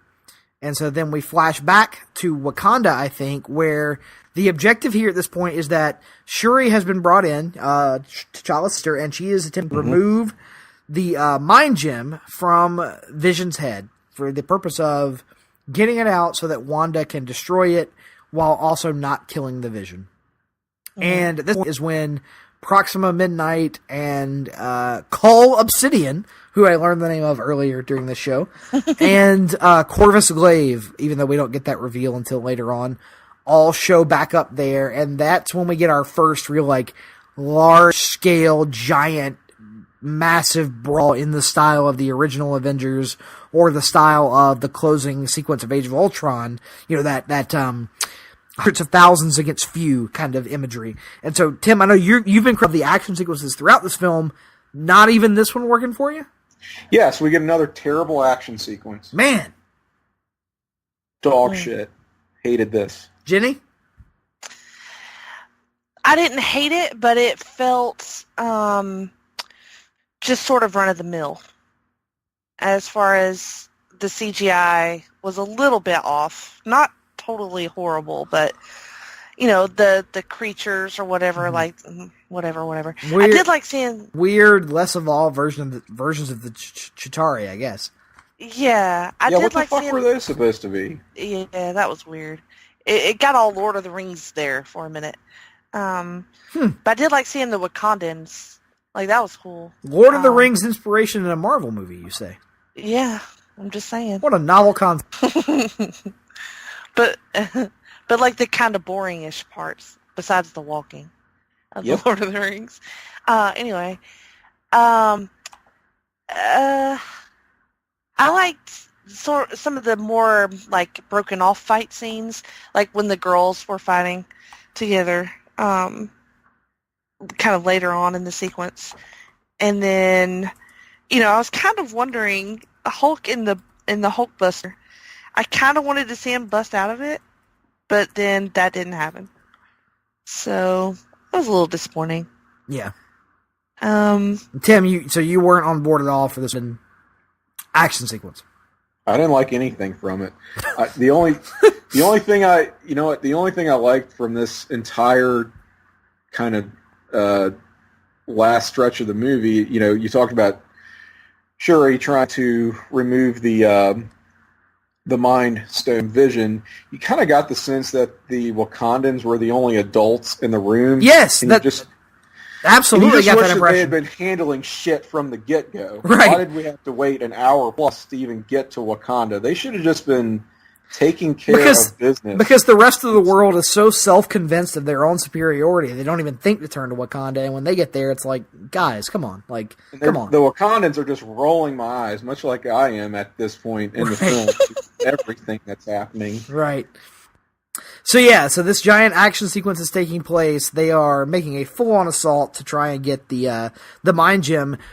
Meanwhile, back on Titan, Thanos has showed back up, and the Guardians, who remain anyway, are making their big ploy. They are making their attempt to get the Infinity Gauntlet off of Thanos, which is kind of, in the context of the movie, actually something of a brilliant plot that Star-Lord comes up with to use Mantis and her ability to pacify individuals. I thought it was going to work. Like, they actually got me for half a second. Well, it seemed to until Star-Lord fucked it up. Star-Lord absolutely fucked it up, but I would argue that's in keeping with his character. You know what I mean? Like, I know you're not a fan of the character, but kind of appreciate the fact that they had him be the hot-headed one to kind of ruin everything. If that makes any level of sense. What an idiot. I wish he'd gotten his head punched off to that. Good Lord, man. Deserved the it. woman he loves is dead. I mean, shit. What do you expect him to do? Right, and the last time we saw him go through such an emotional reveal was when, like,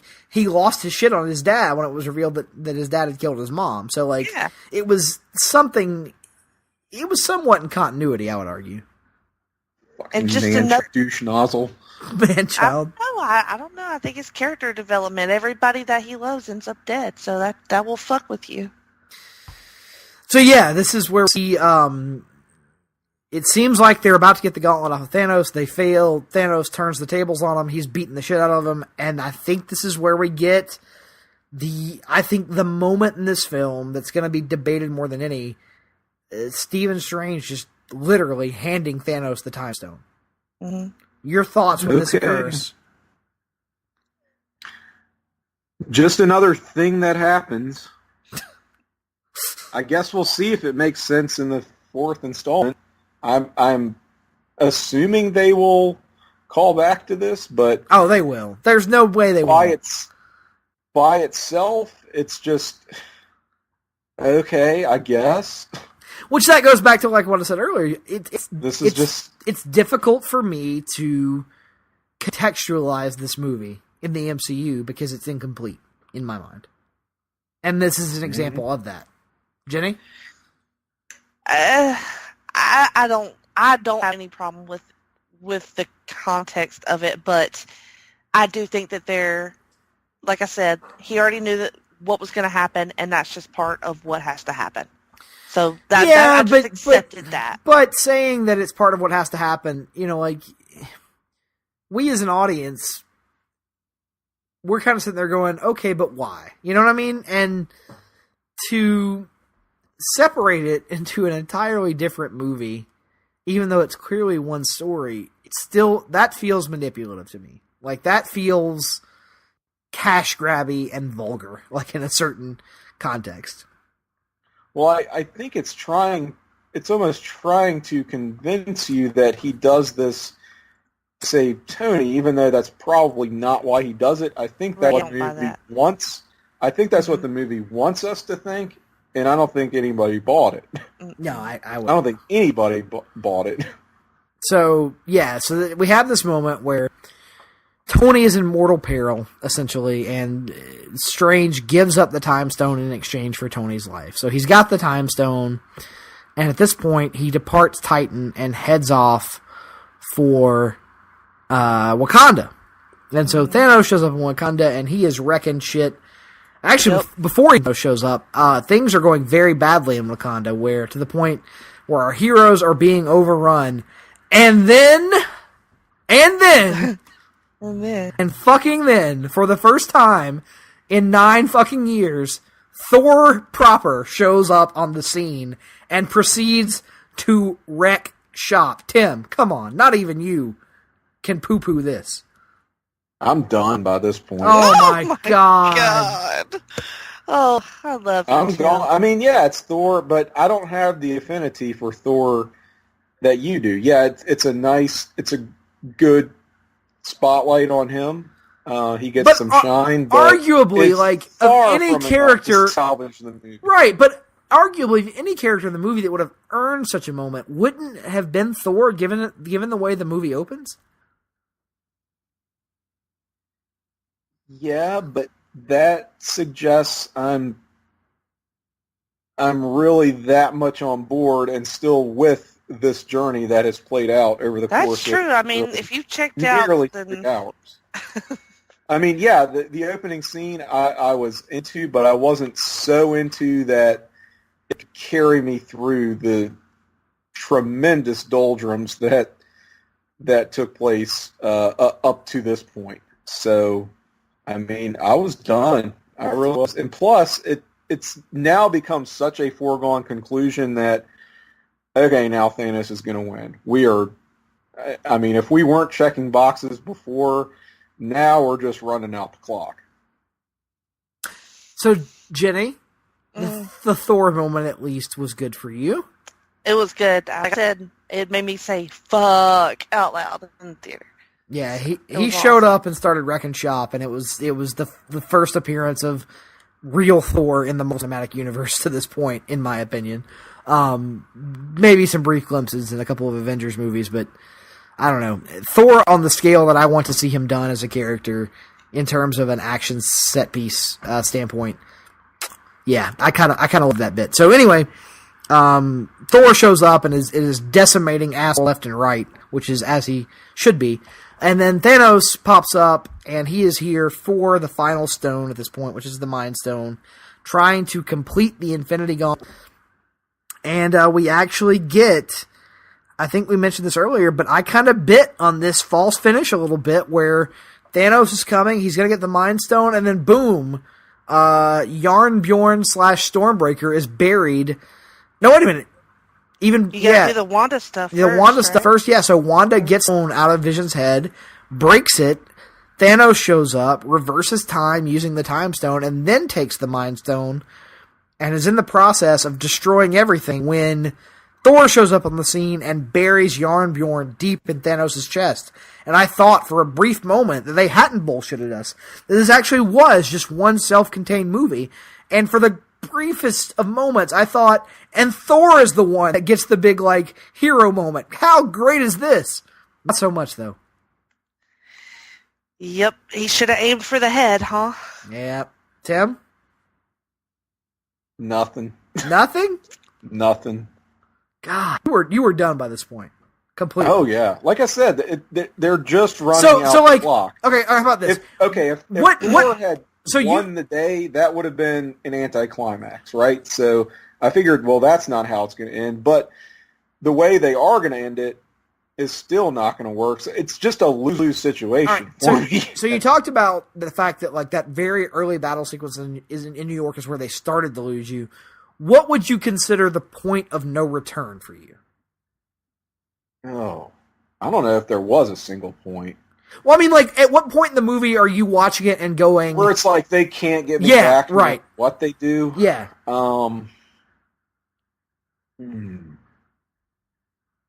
I feel like it's got to be the Thanos stuff.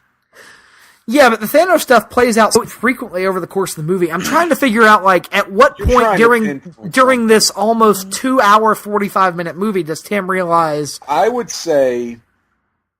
And again, an hour plus in when they finally first arrive in Wakanda, and I realize there's going to be very little Wakanda in this movie. There's going to be very little Black Panther. I know you called me out on the Cap stuff, but once I realized that the characters, plural, that I actually cared about and were really looking forward to seeing again in this movie just weren't going to get much, and I already was turning on the film, right? Hadn't completely turned, but once it kind of dawned on me, we don't have enough time for anybody to really get any shine. And from what I've seen so far, the action scenes, which, let's face it, that's sort of what we show up for in this movie, these films, really suck balls. I'm Seinfeld gifting. Wow. Okay, so I would say the Wakanda arrival scene is where I just, because if that wasn't going to bring me back, nothing was. I gotcha. So you were done. I mean, probably even before the halfway point. You know what? If there had been something that actually shocked me, that actually truly surprised me, and went in a completely different direction, and see, at the very end, that could have maybe made it seem like a worthwhile exercise. And I'm still trying to wrap my head around the idea of how all the new characters being the ones to go was not at least somewhat surprising. I think we've beaten this horse to death. It's the way that they all went out.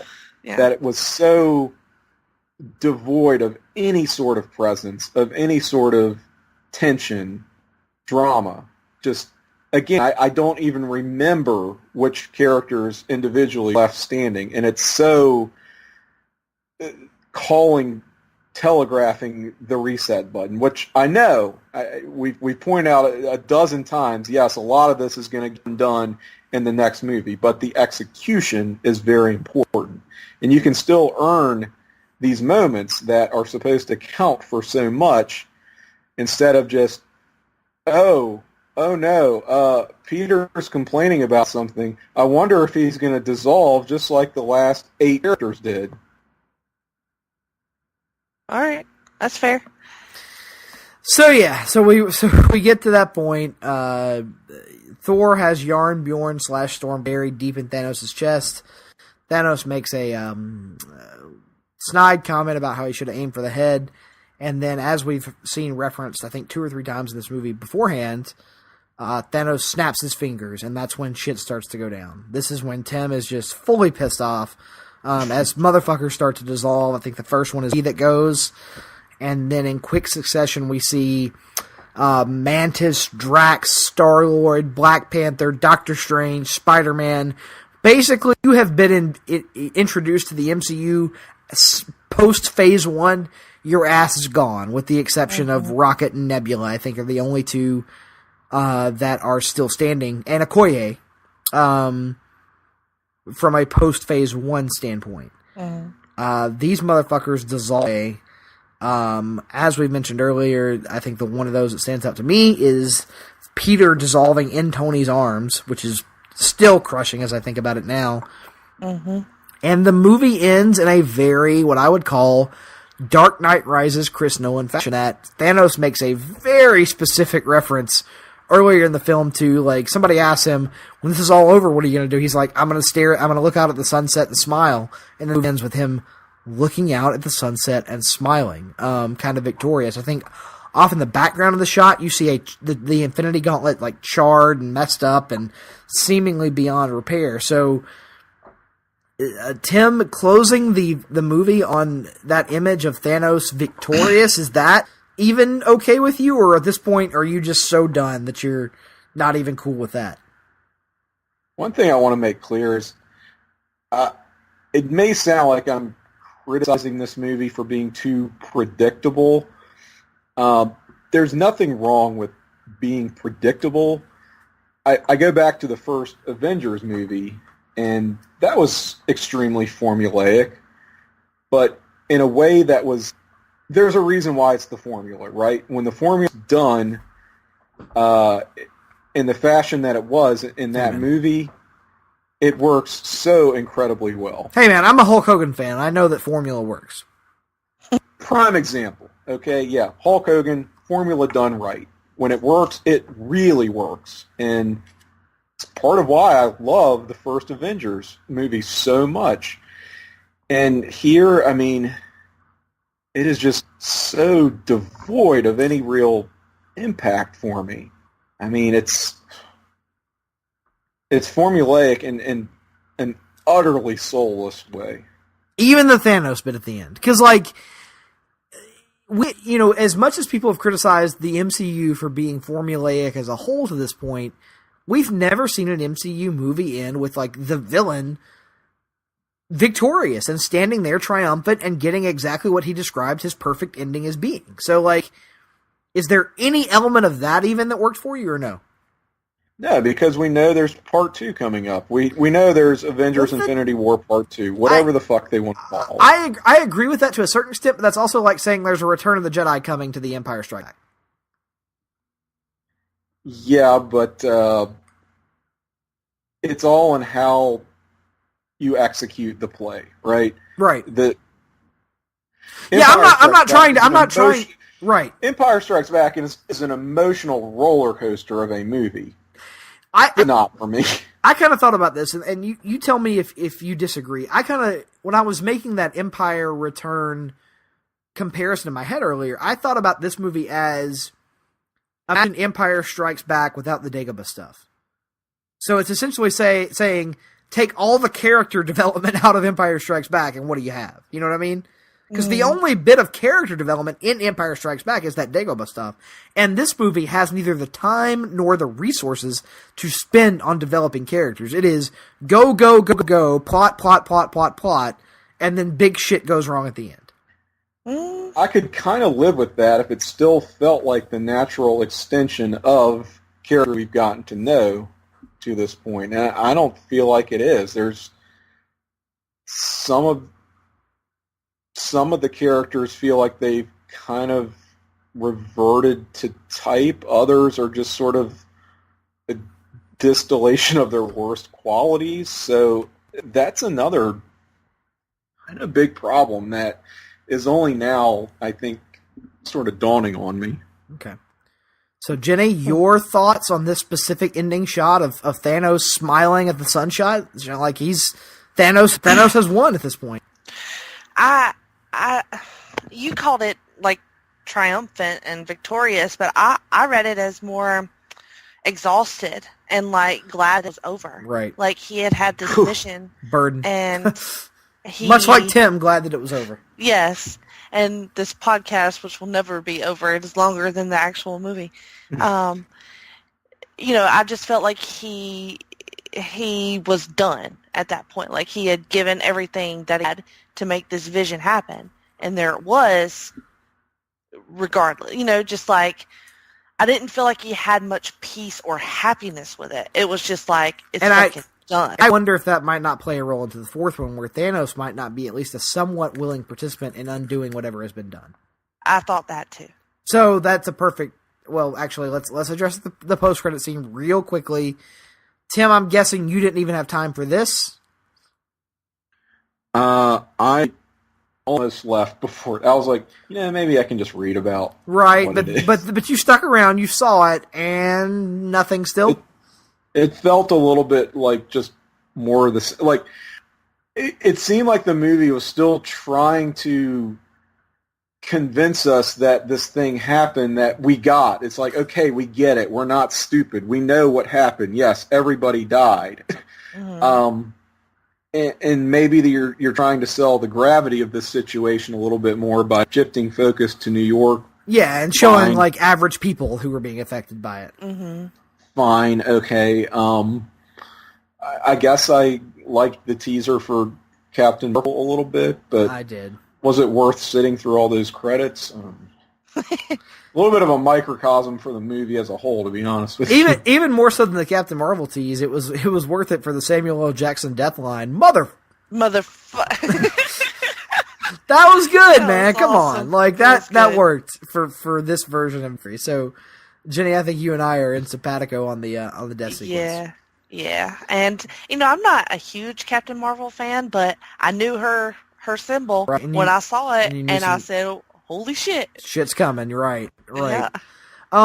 So we've gone through the entire movie, and we've been going for so long at this point. I don't want to keep this thing going any longer. But the only other thing I want to address is, like we've talked about throughout this, it's going to be undone in part 4. So let's get it on the record. Official prediction for exactly how shit goes down a year from now. Oh shit, Tim. Like you said. Oh, go ahead, Jenny. If you know it, let's jump to you. I mean, like you said, I think that Thanos is going to have some sort of regret. I don't even know if you can call it regret, but he will want to do something. Maybe I don't even know if that sounds right, but the heroes are going to figure this shit out because that's what heroes do, and they'll fix it. And I want to see how. I don't care. Like, I don't care how. Just make it unentertaining, and I'll watch it. Yeah, some combination of Thanos being his own undoing, Nebula making her play whatever the hell Doctor Strange was playing at, paying off, I suppose. All the dissolved deaths getting overturned. I think Vision's going to stay dead. All of them? Literally all of them? All of them, but then they'll do what'll be even dumber is you'll have the real deaths of like Cap and probably just Cap. I'm okay with just Cap. I think they'll keep Tony around because RDJ is such raw, and they'll keep him doing cameos. Chris Hemsworth has no reason to retire from the role of Thor, nor does Marvel Studios have any incentive to give him the boot, so I think he'll stick around too. You might have some other just kind of ancillary deaths, but I think Cap will be the big one, so that'll be like the quote-unquote real death at the end of the day. I mean, people were calling for it in this movie, and it didn't happen. Right, so. Yeah. So mine is that I think they set the precedent in this movie of the Soul Stone having a different set of rules around the way it is used. And so in order to use the gauntlet as a whole, once they get it off of Thanos, I think there's going to be something with the Soul Stone demanding something of a sacrifice from each person who uses it. And so I'm wondering if each member of the original Avengers might not have a counterpart, so to speak. Like, for example, if Tony might not have to sacrifice himself in order to bring back Peter. If Cap might have to sacrifice himself to bring back Bucky. You know what I mean? Like, so on and so forth. And so we kind of get this wholesale change out of the OG guys into the new lineup. That's my thought process anyway, is that the Soul Stone is going to demand something of each individual that attempts to use it. Don't know that's the way it plays out, but I think it seems like something of a logical out if they really are seeking to move on from the classic OG Avengers, so to speak. I can see it. I like it. I think the shame of it is just how utterly disinterested I am now in the conclusion to this. Wow. Yeah. I really am. It hurts my heart to hear you say that. Okay, let me ask you this then. The conclusion to this specifically, or the MCU in general going forward? Like, how deep was It this? kind of casts a dark cloud over the MCU specifically going forward. I mean, as interconnected as these things are, and with Infinity War being the real tentpole event of these things, I mean, but it my hope wasn't, is that though. once, It was half of it. My hope is that once we get past all this Avengers business, that we can focus more on more individual stories or just smaller team-ups maybe going forward. I mean, I think that can still work, but you do run the risk of hitting diminishing returns without, like, the heavy hitters and without the it's on the calendar, there's another Avengers movie coming out, right? So how they keep this thing going will be interesting once the Infinity shenanigans are behind us. Okay.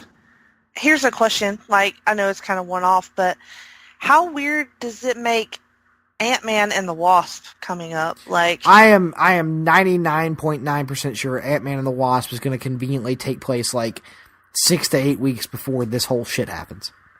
Okay. That's good. Because we know Captain Marvel is a prequel. Mm-hmm. We know it's early 90s set. I am reasonably sure they're going to do a flashback sort of thing for Ant-Man and the Wasp. I am of the opinion that the next, like, chronological thing we see is Avengers 4 next year. Okay, that makes sense. Now, I could easily be wrong, but that's my... I mean, if you guys disagree, then by all means, like, share your opinions. No, I think that makes the most sense, like, because people will be, like, really confused of us. Yeah. Tim? Yeah. No, I would agree. Wasn't the first Ant-Man, didn't they try to say it was set before... no, they had it post... Age of Ultron? They had it post Age of Ultron because the Falcon fight sequence takes place at the new compound that's introduced at the end of Age of Ultron. That's true. So there you go. So all that wrapping up, do we want to try and grade this, or even like final thoughts in any sort of sense, Tim? In all honesty, I wished I had left after the first 15 minutes and read the Wikipedia synopsis. Man. I never want to watch this again. That's where I'm at right now. I don't know if that will change. From my frame of mind right now, I can't imagine how it would. It sounds like a miserable experience to try to watch this again. And see, like, I can understand not liking it, but I cannot understand, like, liking it less than something like Iron Man 3, for example. I would rather watch Iron Man 3 again. My God, Tim. Come on. I know. I'm breaking my own heart. This is at least, like, fun to watch and not annoying as hell. No, it is a miserable slog. If that fucking kid in Iron Man 3 had shown up to save the day at the end of this, maybe I could be with you, but no. Jenny? I don't think it's any secret. I want to see it again right now. Yeah. I want to see it again 3 times next week, and wow. I just freaking loved it, and now I'm like totally understanding all this. To me, this movie is The Last Jedi, because I was such on the other end for The Last Jedi. Now I'm fucking hyped for this. The tables have turned, Darkness. Darkness. Yep. And no, I'm. It's for me, and I'm bored. There you go. Can I say?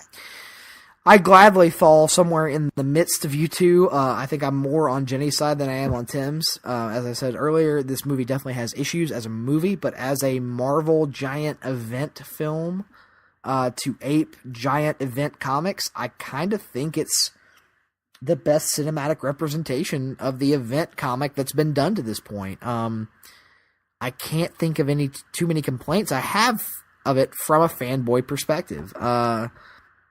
In terms of an overall grade, I'm going to cop out and say incomplete, because this is very much, regardless of what the Russos and Kevin Feige tried to sell us, it's very much the first part of a 2-part film. And so, a year from now, whenever we're doing our comprehensive MCU rankings, I am telling you now, I'm going to cop out this and the next one as one fucking movie, because they're one fucking movie, regardless of what anyone says.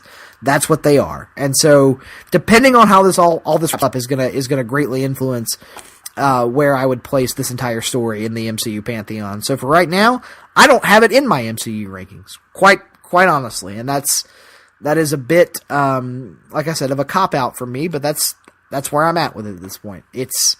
I understand how it's frustrating to people. I also understand how it's thrilling to people, because it was kind of simultaneously both for me. All right. Fair enough. Well, I don't know that anybody has listened to all of this, but... Somebody has. Jim's is probably still listening at this point. Probably. Just for you. Yeah. Anyone still listening, maybe dying on the vine, they'll know how I felt by the end of this movie. They will... I'm interested to hear the feedback. Yeah, I'm interested to hear how the rest of our collective group who are going to be seeing it Saturday. Tim, I'm reasonably sure you're going to be the low man on this. Like, it's... Yeah, me too. I'm reasonably sure I'm going to be the lowest. I wonder if anyone else be in the ballpark. As I was telling Jenny before we ever started airing, I am reasonably sure there's going to be some...